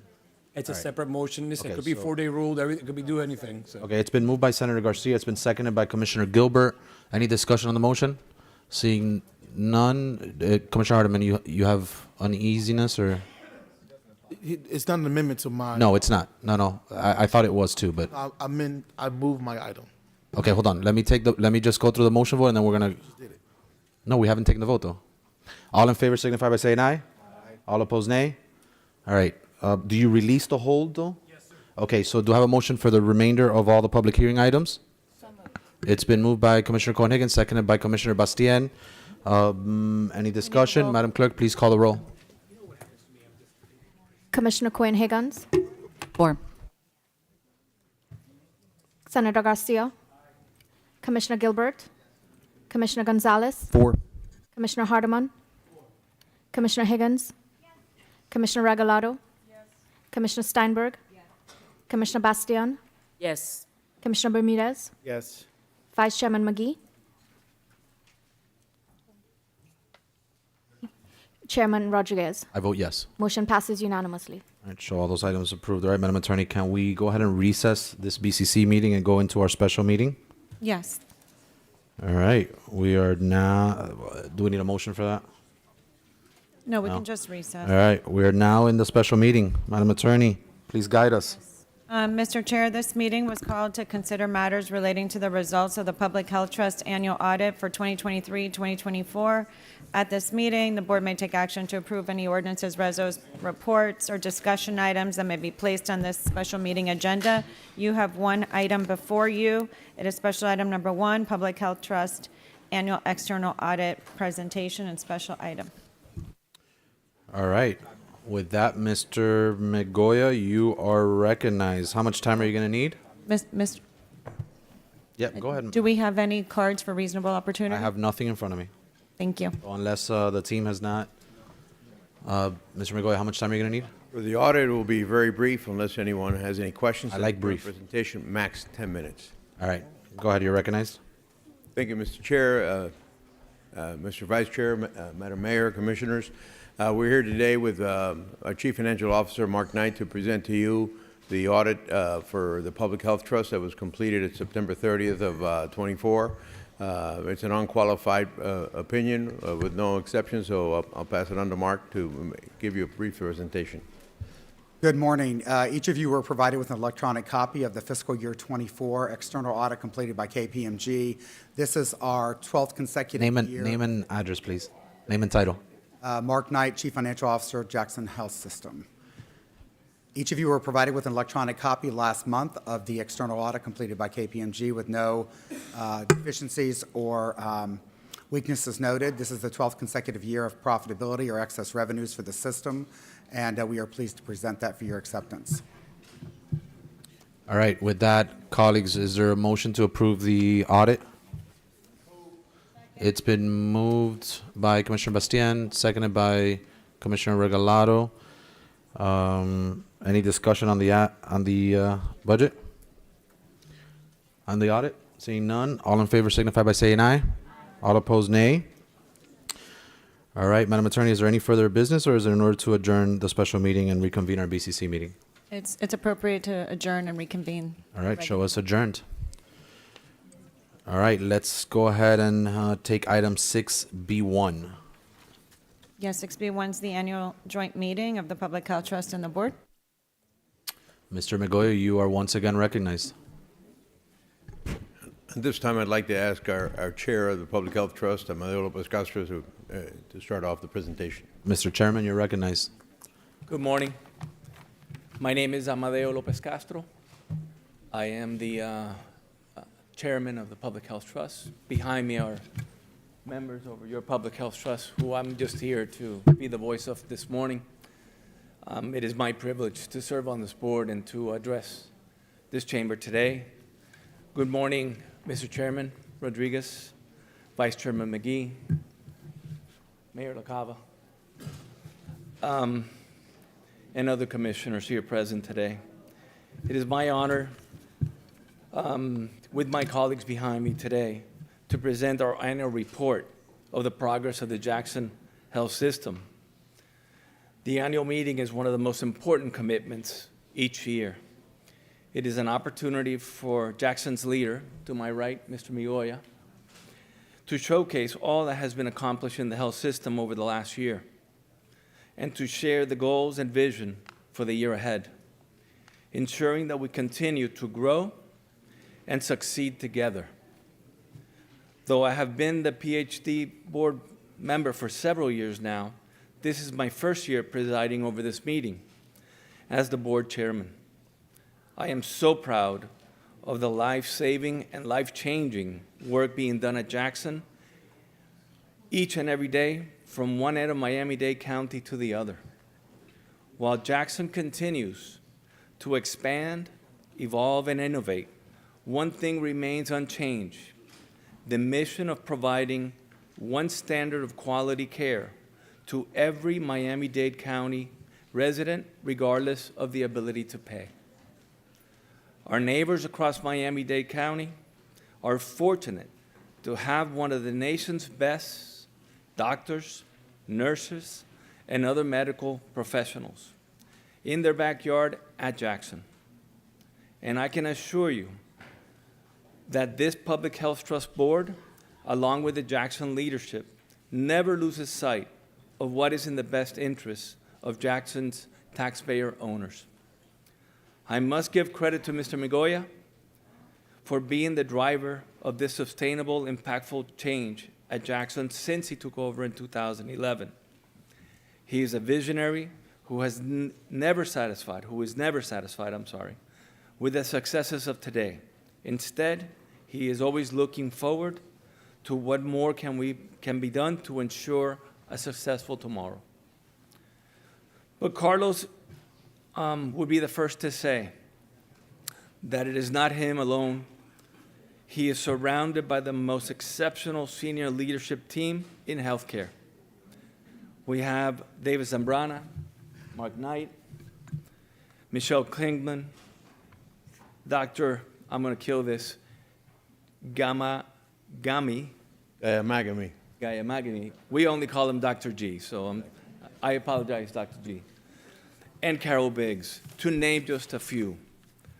I also want to commend the PhD colleagues sitting here behind me and the ones that were unable to attend today, each of whom devote their time, their energy, their expertise to ensure accountability and transparency are maintained at the highest levels. Thank you all. I am proud and honored to serve alongside you. To you, our distinguished Board of County Commissioners, thank you for believing in Jackson. And it is a noble mission. Your support is critical to our system's continued progress. Without further delay, I hand over then the mic, Mr. Chairman, to Carlos Migoya. Thank you, Chairman so much, Castro, and our Public Health Trust Board for your ongoing support of Jackson and our team. Chairman Rodriguez, Vice Chairman McGee, Madam Mayor and Commissioners, it's not just a pleasure but an honor to be here with you today to discuss today's items. Each year, this meeting is an opportunity for us to reflect on the remarkable journey we've had over the past year, which we are now, and where we are headed as an organization. To get us started, I'd like to share a video that highlights some of our major focuses for the next year. At Jackson Health System, we're always looking ahead, building the future of healthcare for our community. As we look toward 2025 and beyond, we're focused on transformation, growth, and the long-term well-being of our patients. This is what's coming next. We look forward to the opening of our next-generation emergency room at Jackson Memorial Hospital, which will become one of the largest and most advanced in the nation. Expanding from 70 to 208 patient rooms, this new facility will offer state-of-the-art care that's personalized, efficient, and comfortable. The design includes dedicated spaces for observation, fast-track beds, and specialized care areas for behavioral health and corrections patients. Plus, with our on-site radiology suite, all diagnostics are now in one place, streamlining the path to diagnosis and treatment. We're reimagining the emergency experience, creating private, welcoming triage and treatment areas that prioritize the comfort and privacy of every patient. With a streamlined adult ER entrance, getting to us will be easier than ever, with more accessible parking, quicker access, and a smoother experience overall. For our dedicated ER staff, the new facility means a more optimal workspace, helping them deliver faster care with fewer delays. They'll have the tools, space, and resources they need to provide the expert care they're known for, and a workplace they'll be proud of. But we're not stopping there. We're expanding our ambulatory and outpatient services, bringing more specialists, and forging new partnerships with community physicians to meet the needs of our growing population. We're also enhancing our pediatric services, offering expanded outpatient specialty care at our Jackson South and Jackson West campuses. And as we expand, we're placing a special focus on population health, working to keep underserved members of our community healthy and out of the hospital. Through innovative partnerships with local organizations, we're addressing key issues like food insecurity, homelessness, and lack of transportation. By optimizing care coordination, we can intervene earlier and help improve the overall health of our communities. This approach reduces costly emergency room visits, lowers hospital readmissions, and ensures better management of chronic conditions, resulting in healthier, happier communities. At Jackson Health System, we're committed to providing comprehensive, equitable care for everyone.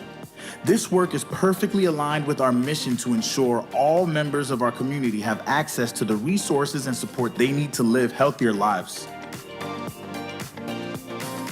Together, we're building the future of healthcare for you, for our community, for the next generation.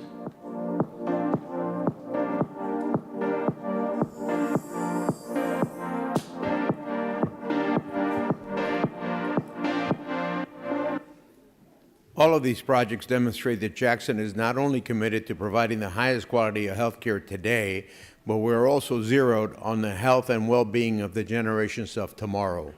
For so long, Jackson was in rescue and recovery mode, but now we are at a point of stability and our mindset is future-focused. This allows us to drive innovation and make informed decisions about growing our sites and services. Even though we have evolved in many ways, what has not changed in our core focus is caring for our patients. That is why the new emergency room being built at Jackson Memorial Hospital is our health system's most transformative project in a generation. This facility is a true gift to the people of Miami, as it will provide them with faster, more accessible care when it is needed most. Mark your calendars for next spring, when we plan to officially open the doors to one of the nation's largest emergency rooms. Another indication that Jackson has grown into a mature health system is the recent approval of the $700 million revenue bond, which will allow us to leverage the low interest rates offered to public institutions in order to refinance some old debt while we grow responsibly. About $350 million of that will cover the wide range of costs necessary to upgrade our outdated healthcare electronics records to a state-of-the-art alternative. Once complete, it will make us safer for patients, more efficient for caregivers, and more effective for financial management. We will also use some of the bond dollars to continue our streak of capital projects. One of the things we are immediately starting on is the build-out of a third-floor shell above the new emergency room, which will give us an additional 54,000 square feet of space. While we have not finalized what will be moved into this area, we are exploring future consolidation of interventional radiology, cath labs, angio suites, and neuro suites, all of which are currently housed in some of the oldest buildings. We also plan to build a rooftop helipad, giving us a second one on the Memorial campus for redundancy in the event the helipad at Ryder Trauma Center is in use. In July, we will start a renovation to our maternity triage area at the Women's Hospital at Jackson Memorial, one of the last outdated spaces designated for birthing mothers. We're also in the early stages of exploring how to expand Jackson West Medical Center in Doral to accommodate more patients, as that hospital is frequently at capacity already. The common thread of these projects is we are projecting continued growth throughout the system, and we want to be ready to meet those needs. The approval of the revenue bond was a major milestone for Jackson's transformation, signaling we are becoming more self-sufficient. Still, upholding our mission of providing world-class care for every Miami-Dade resident, regardless of their ability to pay, comes at a cost. One of our highest priorities is protecting supplemental funding to Jackson, which serves more uninsured and Medicaid patients than any other hospital in Florida. Any cuts could have devastating consequences for the patients who rely on us for care and would threaten the long-term sustainability of our health system. We are working with state and federal leaders to educate them on the impact this would have on Jackson and other safety net systems in order to prevent this threat from becoming a reality. As the healthcare landscape evolves, our teams are focused on continuously improving everything we do to provide the best care possible to all our patients. Our transformation work over the last 2 years has saved us $160 million without cutting any jobs. We have refined our processes, evaluated the supplies we buy, improved our staffing levels, and learned how to better collaborate as a team. This is not a novel approach to doing business, but our results speak for themselves, and we will continue doing this important work to ensure these results are sustainable. What's most important is that these efficiencies were attained without ever sacrificing patient care. In fact, we have made remarkable progress in the areas that matter most, ensuring that we deliver the safest, highest quality care, and that every patient has the best experience from the moment they walk through the doors. Our patient satisfaction scores are higher than they have ever been and received national recognition. This is the result of our caregivers being intentional and thoughtful during every interaction. We also take great pride in being the healthcare workplace of choice to our 15,000 employees. We have fostered a culture centered on our care values: compassion, accountability, respect, and expertise. We're excelling at recruiting and retaining talent, with a turnover rate of just 9% for nurses compared to 20% in Florida and 22% nationally. To continue attracting new talent, we are excited about the workforce housing project that will be built in the Health District.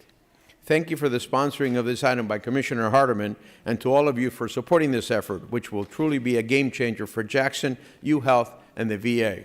Thank you. Through an innovative public-private partnership, we will replace the old Jackson Medical Towers building with more than 800 rental units, a hotel, a parking garage, and retail space. The majority of the units will be designated workforce or affordable housing for healthcare workers.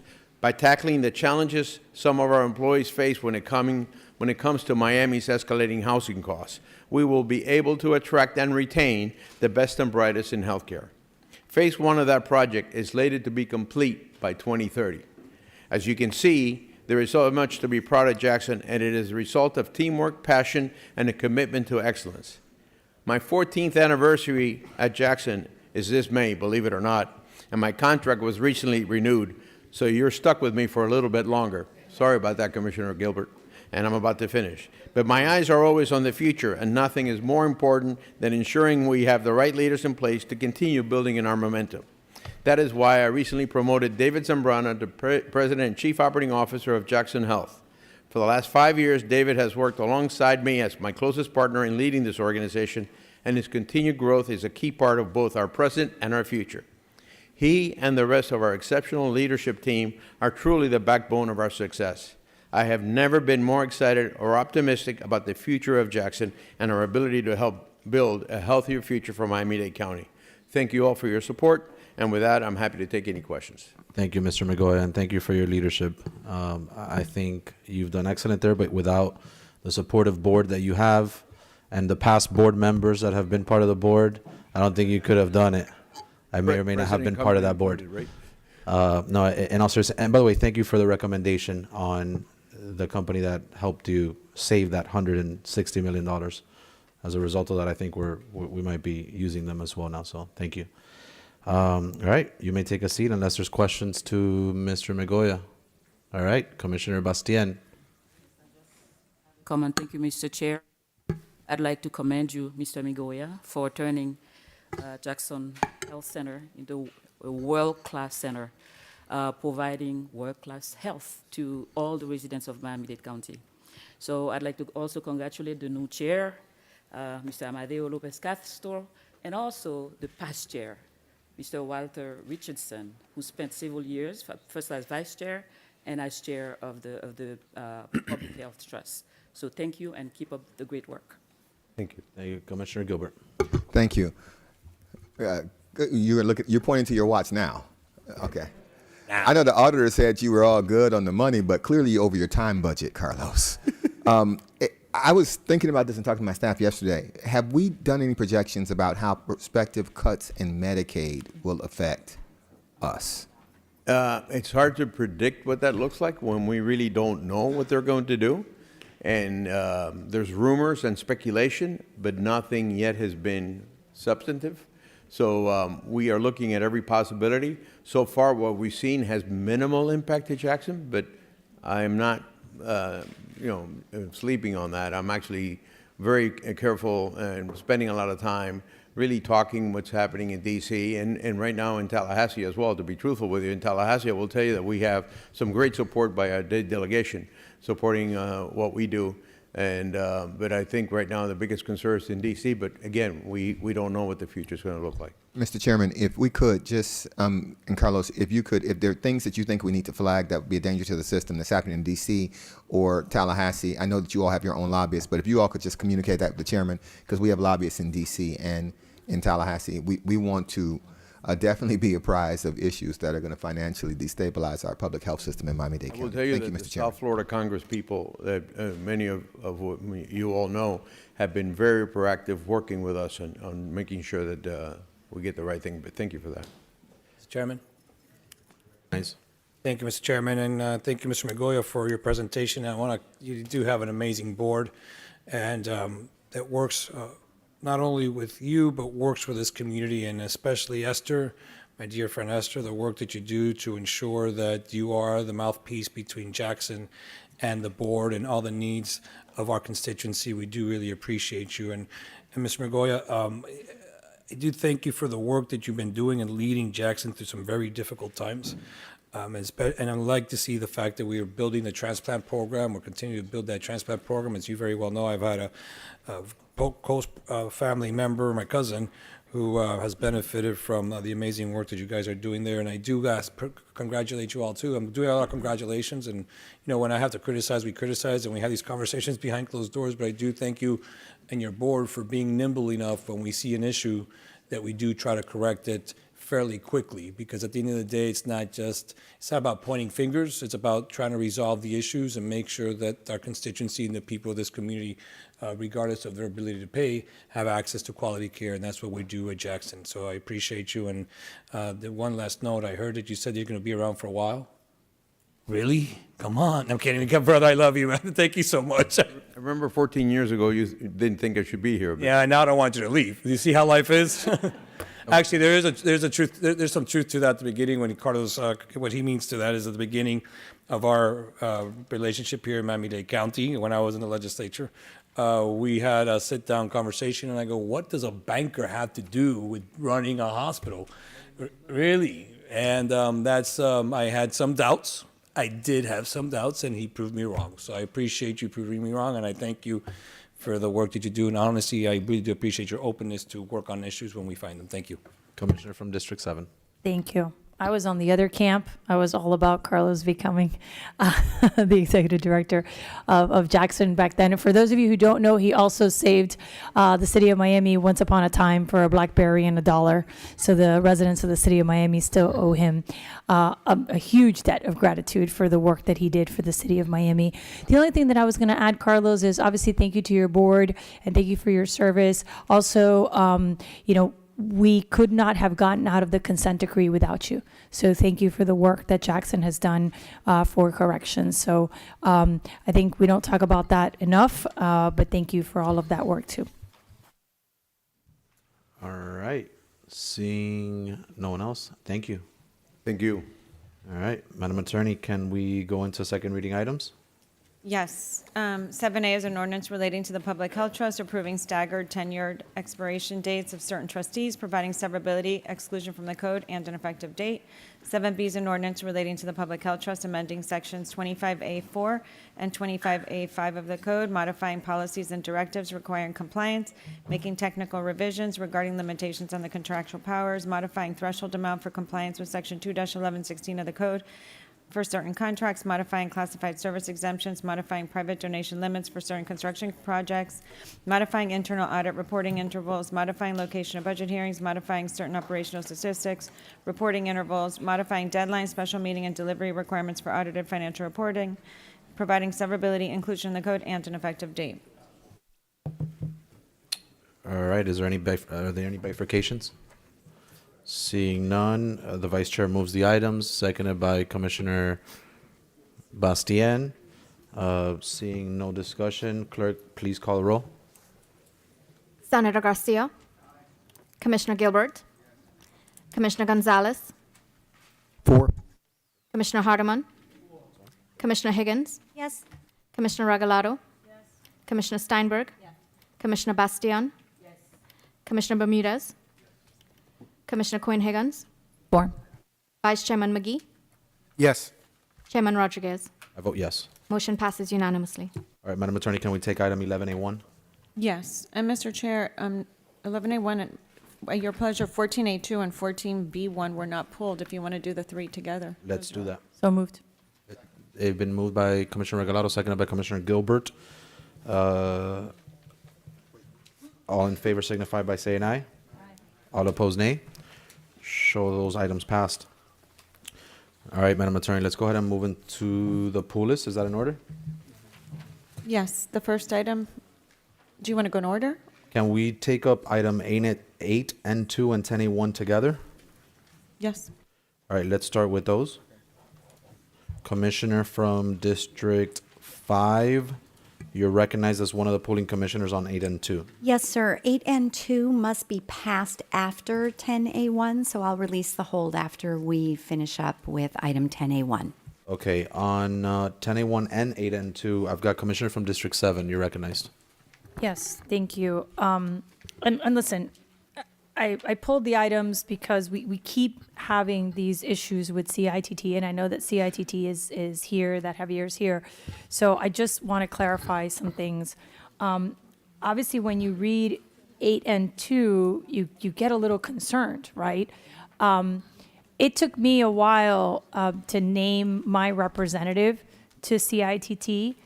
For those of you who don't remember the half penny and everything that got us to this point, obviously CITT is the citizens' watchdog for that money. So their input is important, but we're more and more we're seeing like a disconnect, right, as to where these things should go.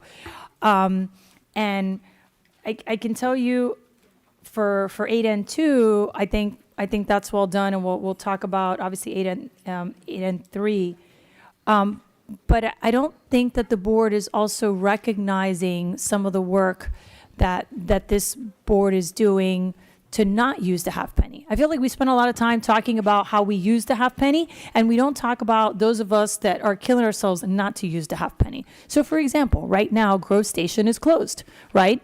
Grove Station is being completely redone, and that is not with the half penny. That is by the developer who did that RTZ. The same thing with Douglas. We fixed all of Douglas. It was a very painful process. We learned a lot from it. I'm working on South Miami. I know that Higgins is working on Vizcaya. And I feel like there's no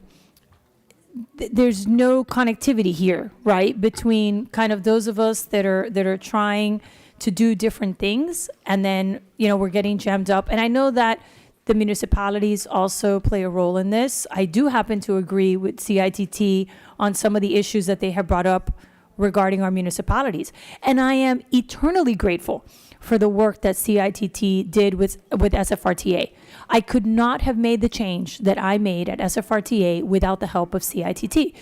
So Javier, I find myself like in a difficult spot because I really want to support you guys, but what we get into these jams about stuff, and I don't know if it's a failure of communication, if it's just you don't have the right staff, if you don't have the right support. I don't know why we have a disconnect, and I don't think that we should have a disconnect.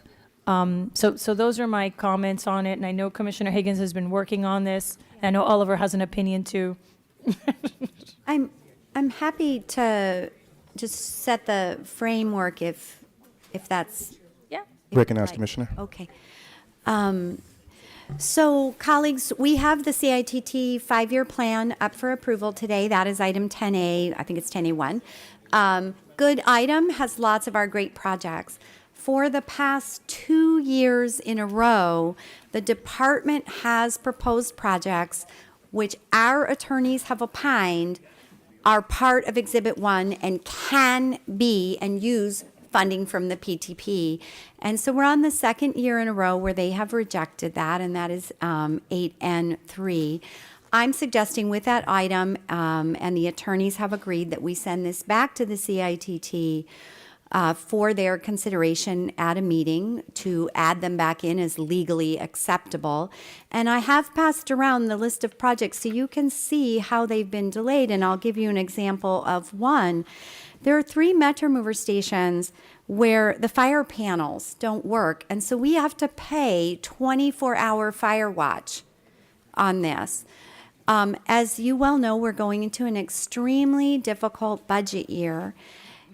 There is cash in the bank in these PTP funds, and we do need to activate them when it's legal and when it complies with the PTP ordinance to make sure that our transit system operates, that it's safe, that we're expanding it, all in accordance with what the voters approved. The attorneys have opined that this is part of what the voters approved, and we can do that. So that's what 8N3 does. It will go back to the CITT. They'll have the opportunity to approve it. They also, because they're independent, have the opportunity to reject it. Should they reject it again, the department may decide to come back here and ask for us to override their approval, which we obviously don't like to do. But we're going into a budget year where right now I basically every week meet with DTPW to figure out how do we close what went from a $140 million gap to now I'm only down to a $50 million gap. And that's not without these projects. So we have a funding source for this. I encourage us to send this back to the CITT. And I also encourage us to approve the 5-year plan. Those projects are good. The CITT's worked very hard on advancing that. And we can modify the 5-year plan to include these projects after the CITT approves them. Thank you very much. Commissioner from District 1. Thank you, Mr. Chairman. I don't have a problem with either of these items. I'm going to support both of the items. I think it's good for the system. I have a question about the process, though, because it seems kind of cumbersome to me, and I'm not saying that I want to just override the CITT, but I don't want to them send something to us, then us send them back to something to think about it, and then if they say no, they send it back to us maybe. How about we streamline this process where if they say no, it comes to us and the department wants to bring it to us, they bring it to us, our attorneys advise us, and we make the decision. Because, and what I'm looking at is just time. So when that chart you're looking at, it's time. I want this board to think about time as money. Like you hear the phrase time is money, but it literally is, because nothing gets cheaper to fix. Nothing gets cheaper to replace. We can't afford the type of time that we're taking. We have to move faster. So this process can't be this cumbersome. I shouldn't be seeing things that were supposed to start in 23 that are going to start at the end of 25, because that represents hundreds of thousands of dollars just on the price of steel and stuff like that. So I would hope that, you know, in your transportation committee, you probably already have an item or something looking at this. I want the process to be looked at such that we can actually move faster, so that if they disagree, we get to take their counsel, listen to the attorneys, make the decision, and be done with it, so that we can get through this. Thank you, Mr. Chairman. Commissioner from Hialeah, you're recognized. Thank you, Mr. Chairman. Yes, from Hialeah. I'm very proud of it as well. I just want you guys to know. Wait. Point of order. Congratulations. I hear you're in the Hall of Fame. Something to do with Hialeah High? That's pretty cool. Yes, it was. Congratulations. Congratulations. Thank you sorry so about much. School board, right? What was it? School board? I was inducted into the School Board Hall of Fame not too long ago, just and so then modest. this past week, Friday, the School of Hialeah High surprised me with this pretty neat recognition. You know, going back to your high school is one of the coolest things that you can do, and people recognizing it. So, I'm a big Hialeah boy, and I'm very proud of it. So just go T-Breads. So Let's join Commissioner Steinberg in recognizing our colleague. Thank you very much. thank you so much. Appreciate that. Senator. Anyway, Commissioner Gilbert, I was going to call you by your first name. Commissioner Gilbert, that's why I paused.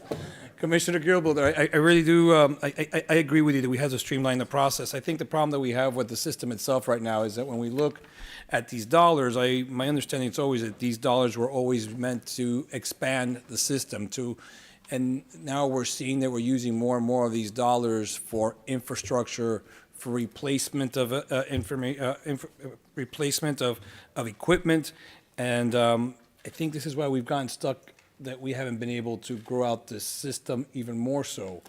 And I think one of the things that we need to look at, even though we may be entering some difficult financial times, is what funding mechanisms, how much money are we actually providing the system to help with the expansion and actually the maintenance. I don't think we should be continuously rating these funds for maintenance in itself. So I just wanted to make sure we put that out there on the record. And I too am going to support this, but if we can look at, I have a problem with them sending it to us sending it back to them, and then you're right, it just continuously delays the projects, and time is money. And we see now with inflation and what happens with steel, what happens with concrete and so forth, it's always going to cost a little bit more money if we keep on this back and forth game. So I would hope that we find other mechanisms and find a way to make sure that we take the recommendations a little more seriously. That's all. Commissioner from Doral. Thank you.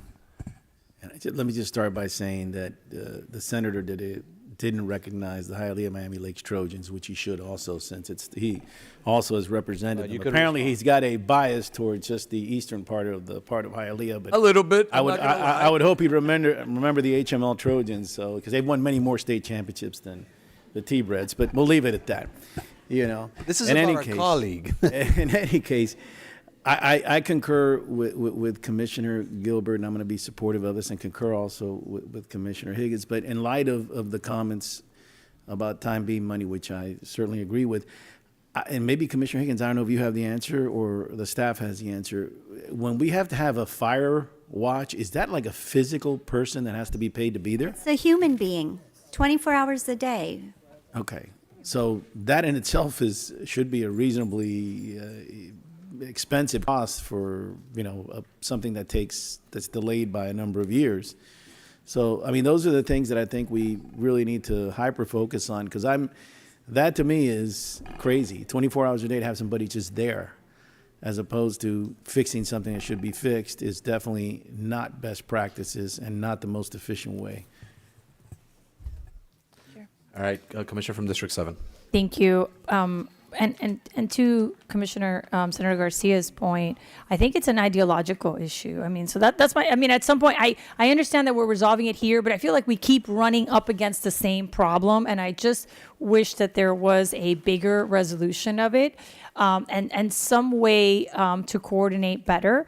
Obviously, we participate in the CITT process, and to Commissioner Higgins' point, I think that they do some good things, but we keep running up into the same problem, and I don't think the solution is to gut the CITT's power and to say, but the timing is an issue, so we need to figure something out. Right? We need to figure something out. And it has come up before. I mean, we also had the issue of we approve something before they get to approve it, right? So this is not the first time that we run into this problem. So my only request is a more holistic approach to solving what clearly is a legal / ideological issue. I think we all want the same thing. we all want the same thing. We all want to continue to grow transit. And I think that this board has been very diligent in finding other sources of funding and in trying, to use zoning in order to get these things done. And that has to be recognized at some point. So maybe it's just about, kind of refreshing this thing. It's been sitting around for a long time, but to do it in a more holistic way is my recommendation. And congratulations to Senator Garcia. But now that J.C. Bermudez brought it up, if we're going to talk about who wins around here, it's the Coral Gables Cavaliers. So let's just be clear as to who got the most awards around here. Oh, here we go! Here we go! Here we go! We're not going to talk. We're not going to talk about state championships on any level. Basketball, football, Northwestern, Norland. We're not going to talk about any of those schools that actually win the state championships. Keone, we are not going to do it. Stop. We're not doing it. Stop. No, stop. Stop. Just stop. All right. Just stop. Commissioner Gilbert, do you move? Well, Commissioner I have Higgins. the Posies. I have the Posey family. I'll move 8N3 and 10A1 together if that's okay with All you, right. Mr. Chair. So, that is okay. 10A1 and 8N2, right?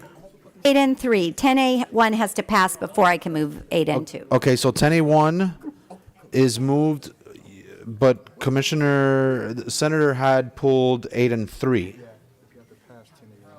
Do you release it? Okay, so 10A1 and 8N3 are moved by Commissioner Higgins, seconded by Commissioner Regalado. All in favor signify by saying aye. All opposed?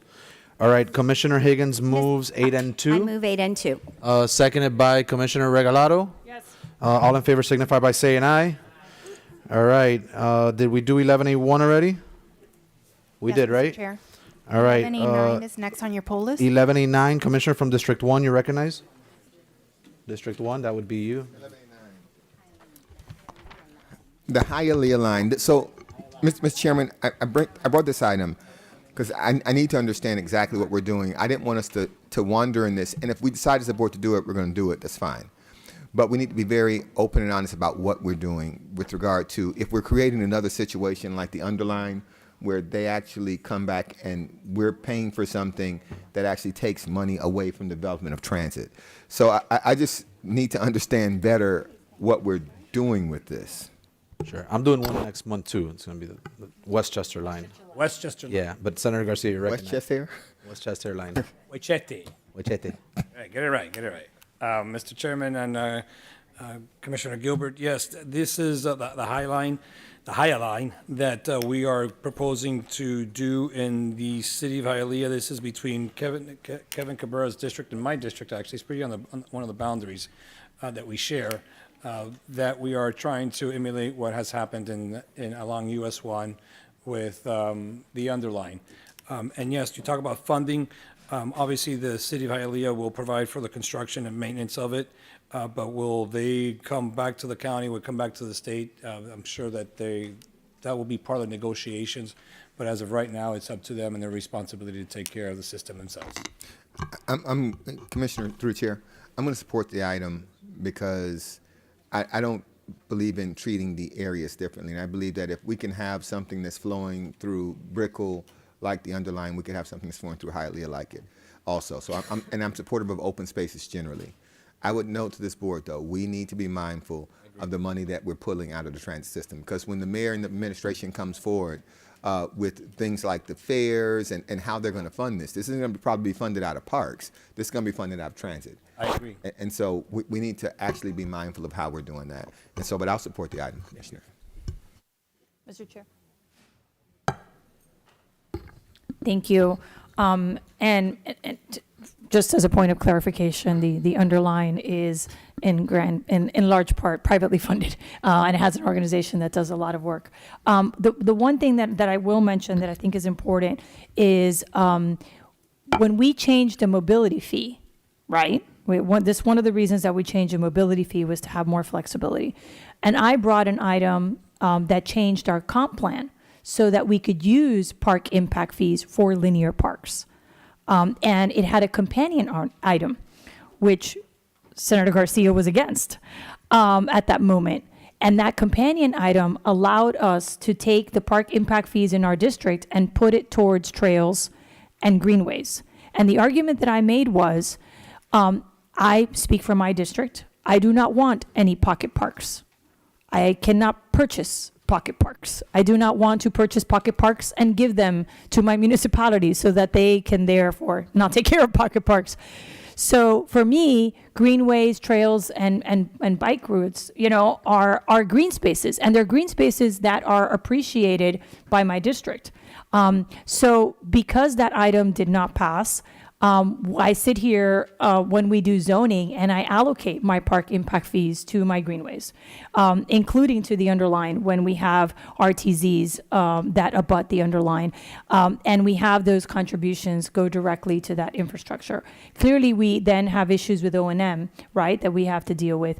But one of the things that I think is important, and we talked about at committee, is that Commissioner Garcia and other commissioners can use the vehicles that have been created by the underline that this board has approved. So whether it's advertising, or the murals, last week, the underline raised $250,000 to do the murals at Grove Gallery. That's private money that was donated to do those 10 murals at Grove Gallery. So, but you at least have the ability to do the murals now. You didn't have the ability to do it before, and you didn't have the ability to thank people for sponsorship and to thank people for their contributions to these events. So I would ask the board, as we look forward to more of these projects, and one day getting to a place where we can actually do the Miami Loop, whether that is the underlying Ludlam connector, the Snapper Creek Ludlam connector. There's over 50 trails along this entire county that are not funded and could be funded by park impact fees.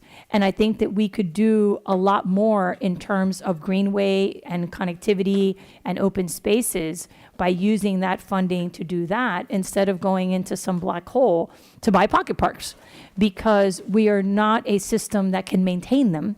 And they just end up being a odd little space for people to congregate, or something that we give to a municipality that then they sit on for a few years and we complain about.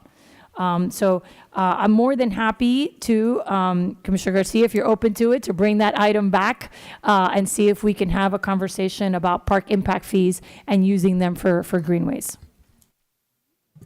Commissioner from District 5. Yes, thank you, Mr. Chair. To the attorneys, would you mind taking a look when you get a chance? I know that I worked originally on adapting our zoning code to make sure that the underline could have signage, could recognize donors. But quite frankly, I can't remember if I only made that specific to the underline or if it's applicable to other trails. So if you would look for us, and if it isn't, then I'm happy to fix it for Commissioner Garcia. Commissioner from District 1, you're recognized. Thank you, Mr. Chairman. Mr. Chairman, just a little bit of pushback, and maybe if the administration could help. They don't have to do it now, but if you all could actually just verify that the underline is mostly privately funded, because I don't think that's true. I don't think that's true, and I think they came back, I think we've already really paid for it. We paid more than we expected to pay for it, because once you're on the hook, once we're on the hook, we're on the hook. And so the statement that they are mostly privately funded, I don't think that's true. I think between state dollars and county dollars, I think it's not mostly privately funded. I think the plan that they pushed to this board initially before any of us was here was for it to be mostly privately funded. And I think that did not happen. And so we end up taking funds that could be used in other communities that don't have rapid mass transit and expanding a park for people on Brickell underneath the underline in the Gables in Miami. So let's not do that it was mostly private funded dance. We can verify those numbers, but it wasn't. I think that we need to be mindful, and I'll support this item as I've supported the underline. But we need to be mindful that we're making something nice for people who actually had, the underline made a nice park for people who actually have rapid mass transit. And the struggle is to actually bring rapid mass transit to the parts of the community who don't have rapid mass transit. And so I'm happy that they can actually afford, now they've raised the money to buy murals.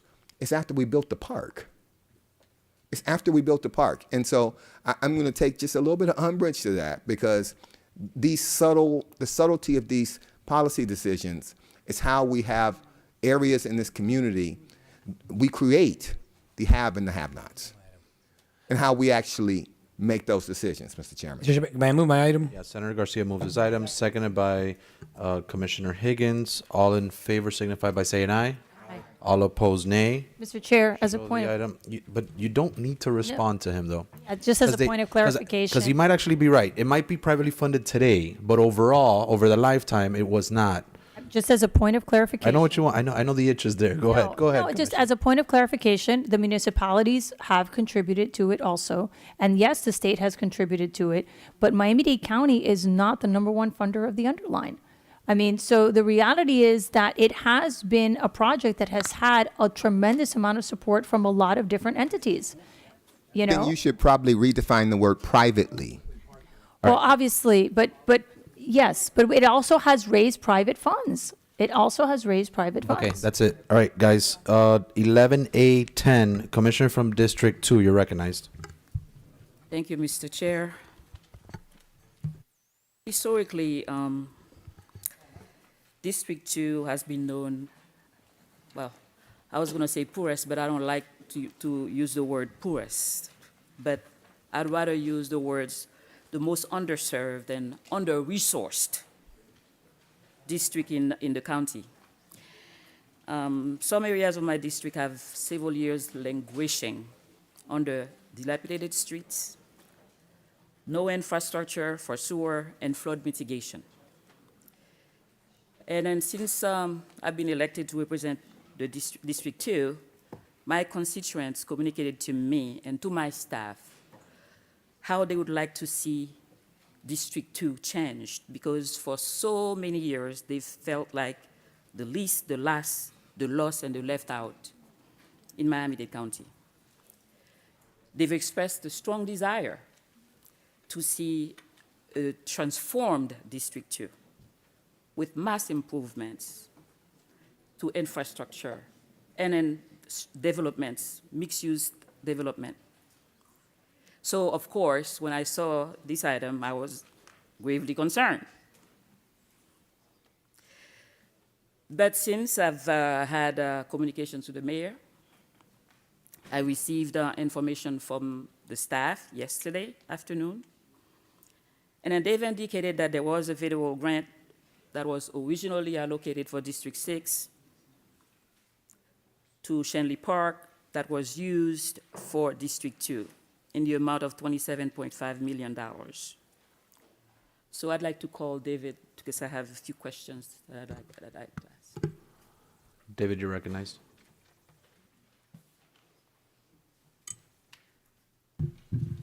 First of all, David, thank you for your hard work.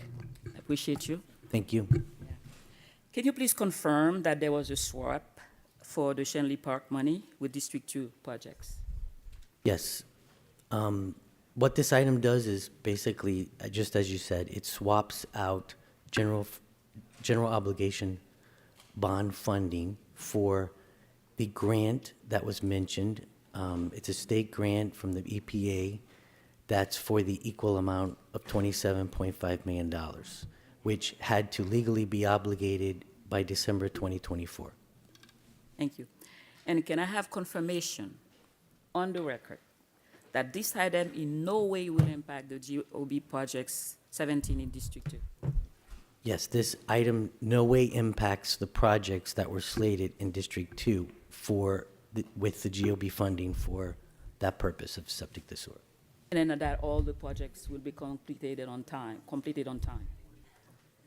I will work with Water and Sewer to make sure that these projects are completed on time. He's the budget guy. He'll never admit Thank to you. All right, Commissioner from District 5. Thank you. Excuse me, Chair. I didn't. Are you still? Oh, I thought you said thank you. Sorry. Go ahead. No. I said thank you for the information there. So thank you for confirming that no project in District 2 will be impacted by this swap. All right. Thank you. And then with that, when the time comes, I will move the item, and I commend Commissioner Cabrera, who's not here today, for standing up for his district. Second. Commissioner from District 5, you're recognized. I'll release the item. I got all of my questions answered thanks to my colleague. Awesome. So Commissioner I'll Bastian second the moves the item. Commissioner Higgins seconds the item. All in favor signify by saying aye. All opposed, nay. All right, show item 11A10 passed. 11A16, Commissioner from District 1, you're recognized. Commissioner from District 1.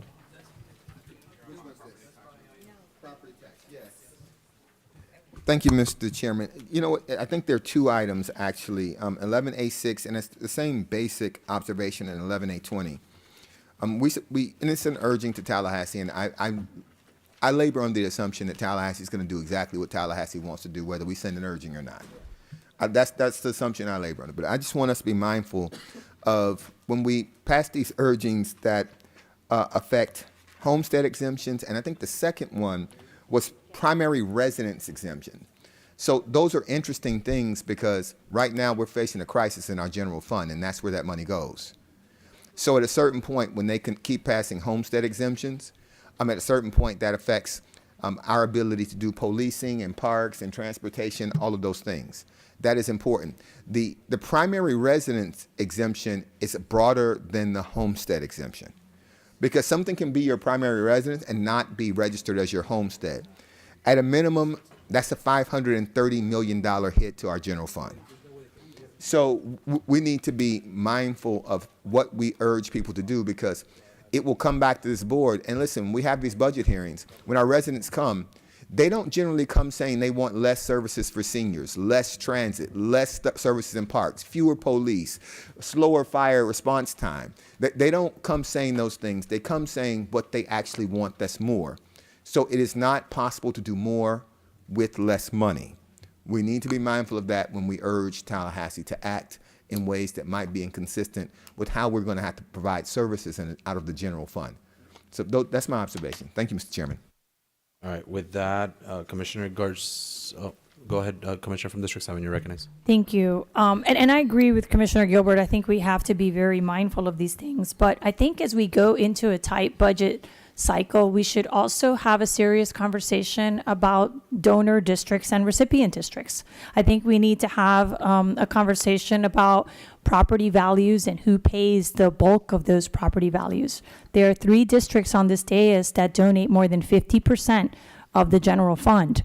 And for those of us that are seeing a huge reduction in homestead, we're concerned because we could end up representing districts that just do not have the ability for people to remain in them. So when we talk about portability, yes, it would impact the general fund, but it is also impacting the livability in our districts.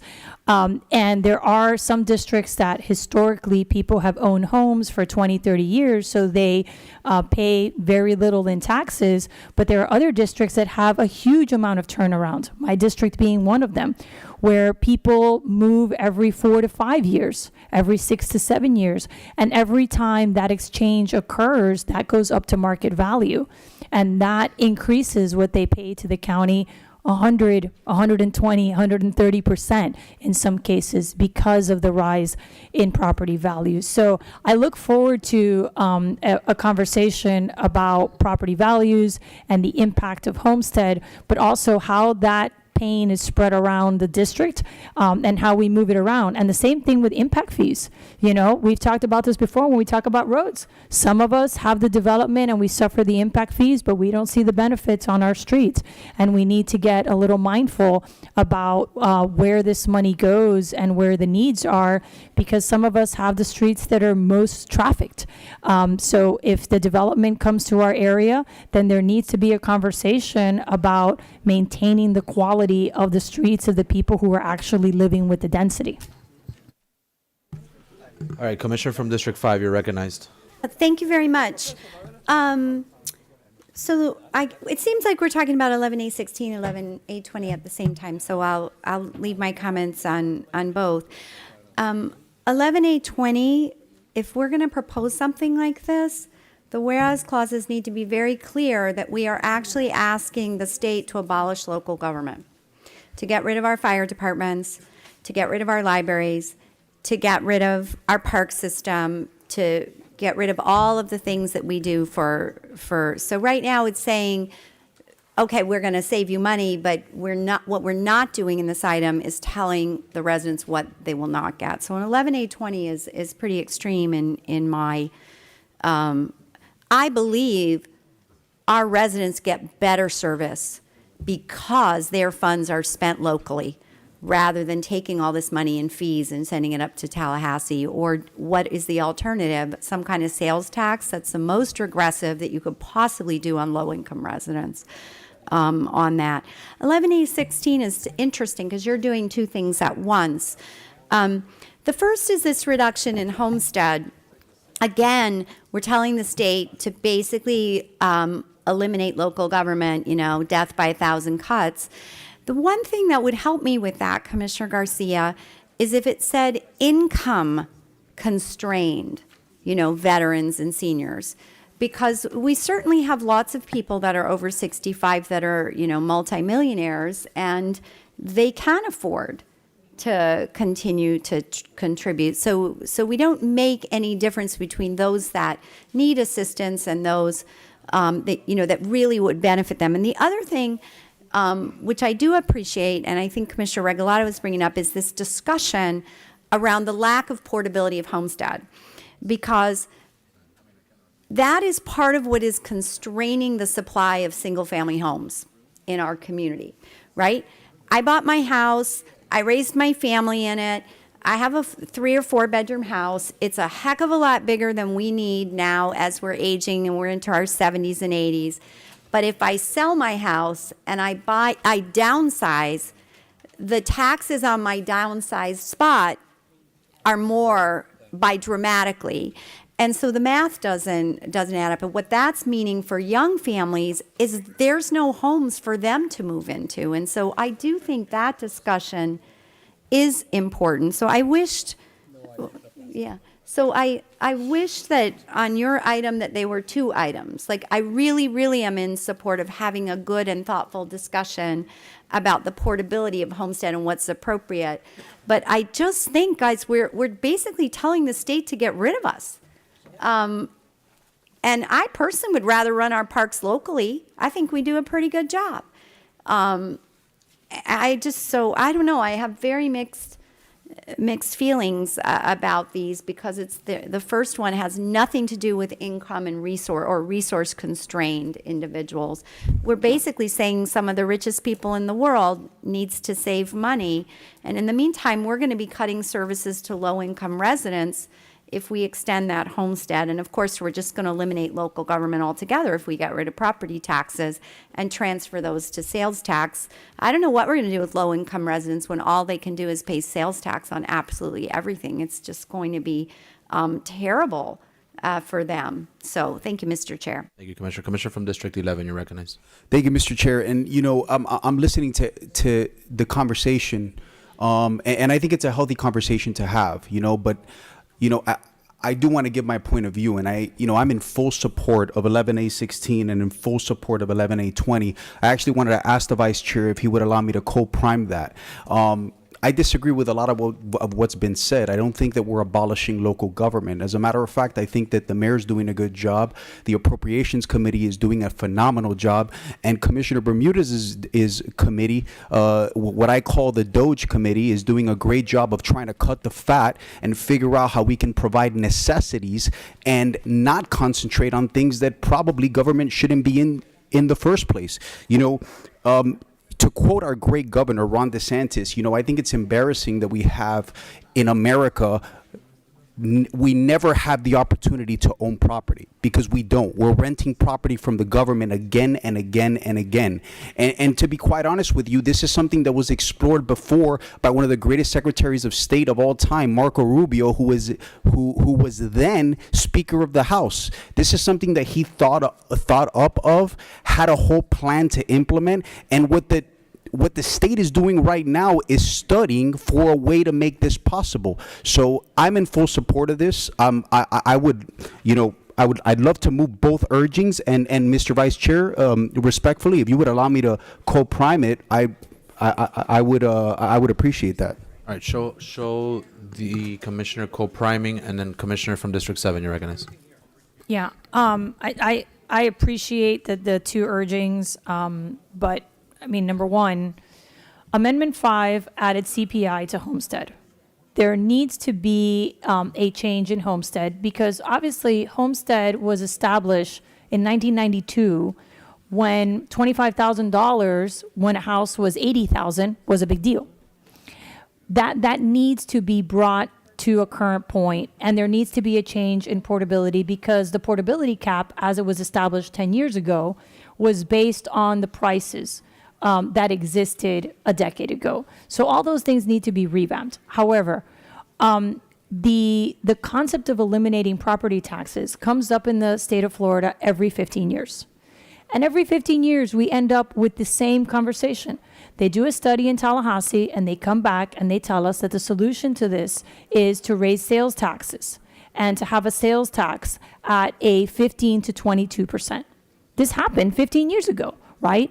Marco Rubio did have a plan to implement it, but the problem was in that the way that he was going to do it was not going to work. And that's why we didn't move forward with it. I worked with Marco Rubio on an immigration plan that I thought was wonderful, and I think we should have done it 15 years ago. But that's another story.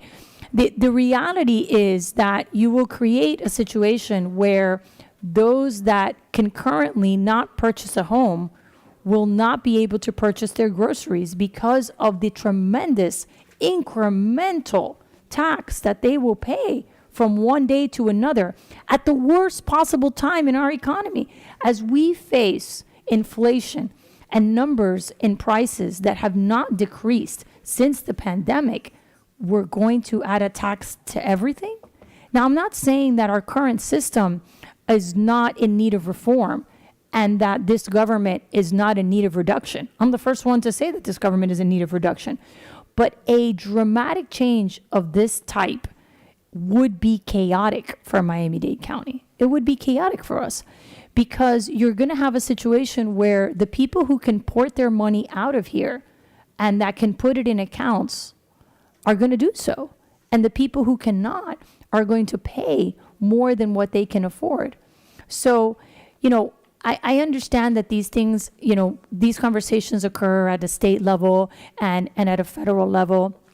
And to a certain extent, it's important to have these conversations, but also to a certain extent, beyond the Instagram reels, and the talking point, this could really impact the working families of Miami-Dade County. And I don't think that you enter upon these changes without a serious discussion with the people who are going to be impacted by this.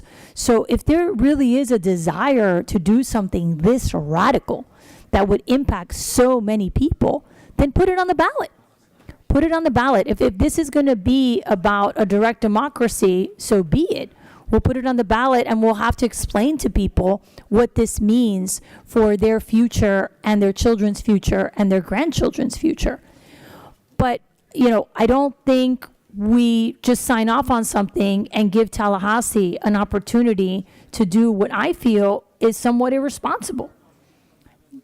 Now, one of the benefits of the way that our government works is that when Tallahassee has an impact because they live from sales tax, we see that impact 2 to 3 years later because we live from property taxes. And that was that way by design so that government could continue to function. If you have every part of government living off the same type of revenue, when you have a decrease in that revenue, no one is there to hold down the fort. So something to consider. If you go back and look at why this was structured the way that it was structured, it was done so for a purpose, understanding the economics of the state of Florida. So I don't think we should take these two items together. I think that there is a dramatic difference between the two of them. But this is the opportunity for discussion on both, but I will take the vote up separately. Thank you. Vice Chairman, on 11-820.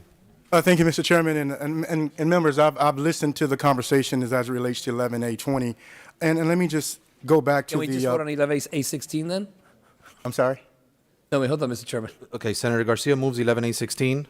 Seconded by Commissioner Gonzalez. All in favor signify by saying aye. Aye. All opposed, nay.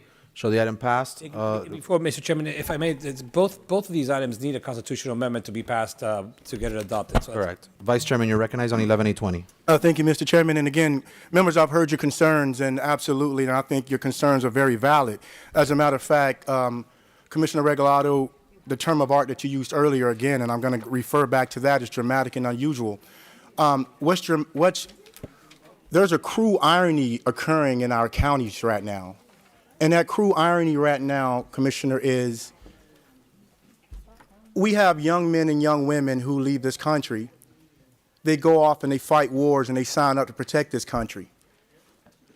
They leave as men and women of the uniform. They return as veterans. They get GI Bills and other help to help them purchase their first home. That is what we call the American dream.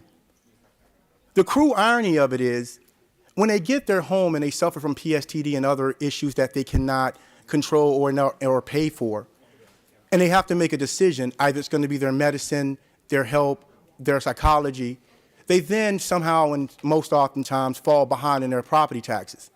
And then from that particular standpoint, we see the big bad government knocking on their door saying, hey, you didn't pay your property taxes for the past 3 years. Now we're going to take away your house.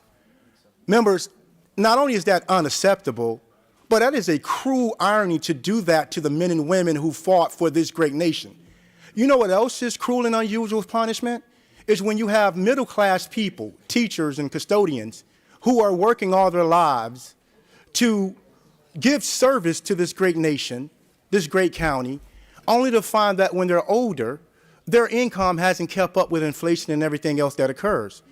What ends up happening now is they now have to choose between their property taxes on their primary home, not their investment properties or commercial properties, but their primary home, the home that they look to give to their kids and their grandkids.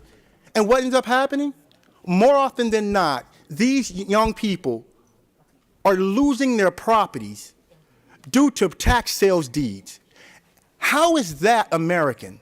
How is that even fair? How can we even sleep when even thinking about the idea that our grandmother who worked, they told her, simply work for 40 years, go to school, get an education, retire, and you should live happily ever after. I have yet to see anyone in my district in particularly live happily ever after. When you go into their communities and you see their communities and their homes been taken because they cannot afford the increases in the taxes on their primary homestead properties. I'm not talking about commercial, and I'm not talking about their investment property. Secondly, we talk about being dramatic and unusual. Well, unfortunately, we have to be dramatic and unusual. It goes back to what Ronald Reagan said before. Hi, I'm the government, I'm here to help. Those are some of the most laughable words I've ever heard. So when we say, listen, we have to cut services in order to give grandma or give that veteran an opportunity to keep his or her homestead property, you know what? That is a false choice that you're asking us to take. What needs to happen is a reimagination of how we can readjust how we think about providing services. And lastly, I hear it loud and clearly. No one wants to talk about eliminating taxes because we've been fed the idea that eliminating taxes will ultimately reduce services. I have never heard so much fabrication in my life when you put those two in the same room in the same sentence. If you're asking me, McGee, to cut back on how we spend our money on certain items in this county in order to save that veteran's home, in order to save that middle-class grandmother's home, guess what? We cut it then. But what I can tell you is there are other ways to supplement the $500 million or whatever that number is that we heard earlier. It is. And we talk about, oh, well, sales taxes. Well, let's be absolutely clear. The majority of the sales taxes that are coming into this county are coming by way of the tourism anyways. So if they're going to come into this county, why not make them pick up on the infrastructure? Why not make them pick up on some of the costs? Do not put the burden on seniors, on our veterans, and on our middle class who have to carry the entire burden of the entire county. We're not talking about eliminating an entire bill here. We're talking about specifically looking at the 27 to 47% that the burden that's been carried by these individuals who've paid the cost, who sacrificed, and who bought into the idea that the only thing we have to do is give them opportunity to pass on generational wealth. That's all we're talking about. If you're really talking about generational wealth, and many of us on this day, as we do it day in and day out, look at the number of homes that have been taken in Miami-Dade County and see which population has been affected the most. Doug Hankins, I asked you to do a public records request. Do that. Do a public records request on the number of tax deeds that have been filed in this county and look at the demographics that have been affected the most. Secondly, when you're doing that public records request, look at the public records request on how much money will it truly cost the county if we were to eliminate property taxes on the county side. And thirdly, if you're going to take that approach, look at how many people right now, if you were to poll them, and yes, we're going to put that on the ballot, if you were to poll them, right now will tell you over 87% of the people in Miami-Dade County who are homeowners with private property, their homestead, they want this. That's all they want. They just want to know when they get ready to meet their maker and they do their transition that their property taxes will not be the reason why generational wealth cannot be passed on to their kids and their families. That's all I got to say, and that's why I'm asking you. Listen, you may not have to agree with me on the ideology, but I think we're all on this dais in the same boat. We're trying to find a way to save Miami-Dade County and save the great people who've given us the wings by way of revenue to keep it going. So I'm just simply asking you to move this through. It's an urging. It's going to have to go on a constitutional piece, and it's going to have to get support from the state in order to go. But this is simply an urgent asking them to look at this and give us some analysis. That's all it is. Second. I move to defer. Okay, we have, okay. There's a deferral takes precedent. But Commissioner from District 3, would you like to speak on the, okay, so there's a deferral, but there's no, is there a second on the deferral? There's no second on the deferral. So the deferral dies. There's a motion to move it. There's a second by Commissioner Gonzalez, and then Commissioner from District 3, you're recognized. Thank you. This is a tough issue, isn't it? But I'll tell you, I don't believe the government should be able to continuously tax you for the duration of your ownership of a property, especially for a primary homesteaded residence. I do believe that in other places they have initial taxes and sometimes no tax thereafter, for the acquiring of that property. I like that idea. How you feel I guess the deficit that it creates, whatever that amount is a whole different conversation. And I personally don't believe that you always have to have that conversation at the same time. I think we're talking about a principle belief. And I'm not even at the point where I believe that even if those of you who are primary homeowners, well, let me put it this way. If you have a homesteaded property that you live in, those individuals, even if you're rich and that thing is worth millions of dollars, I don't believe that, I don't necessarily believe that they should have to pay either. Commissioner, we just, I think we just lost quorum.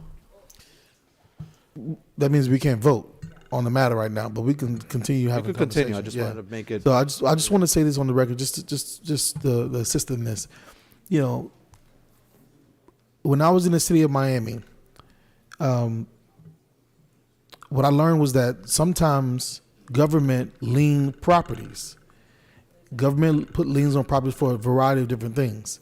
In Miami, in order for you to take that property, the body had to sort of act, and I'd never see it. I had never seen it done in Miami. But in the county, when I came here, the county acted on some of these liens in certain areas, and it's a tragedy to see people lose their property when they want to keep it and they just can't afford to invest in it the way that they would like. And ironically, when you're paying taxes every year, that is your investment. You are investing, even if you're poor, rich, doesn't matter. If it's $5,000, $10,000, or $100,000, every year you're investing into that property. Unfortunately, you're paying it in terms of as a tax instead of actually into the property. I think this is worthy of conversation. I think the people deserve to talk about it, to at least figure out what they want to do. I agree with Commissioner McGee. I don't think that it's always as linear as because we lose that revenue, it means that we're going to cut services. I don't think that they're all both the same. There are many ways to skin that cat if you would like. But if I could, I saw some report that talked about property ownership in the United States and how now you have all these funds that are buying real estate and they're making it a lot more expensive for people to either buy or impossible for people to find properties for them to live in because it's all owned and it's being rented out to people. I remember when I was having a discussion in the city of Miami about short-term vacation rentals. And one of the things that I said in certain neighborhoods, I'm saying, hey, it's hard for a family who wants to live in a house to compete with a business buying a house in their neighborhood. And because the mortgage that you pay is significantly, the mortgage that you would pay, that you can afford to pay, is significantly less than what it is if you had a business and that business was charging people by the week to live there. They can make a lot more money through the short-term vacation rentals than you would actually make if you were just buying property as a regular homeowner. And so my question becomes that what happens to those neighborhoods? What happens to the parks in those neighborhoods? Do kids still go there? What happens to the schools in those neighborhoods when the children are no longer living there because it's now all commercialized through Airbnb or some other short-term vacation rental? And so I like the idea of giving the everyday person who decided that they want to invest into a neighborhood, to be there, to live there, to grow their children there, a break. I think people deserve breaks. And if we were to, in my community especially, give them the ability to own their home without continuing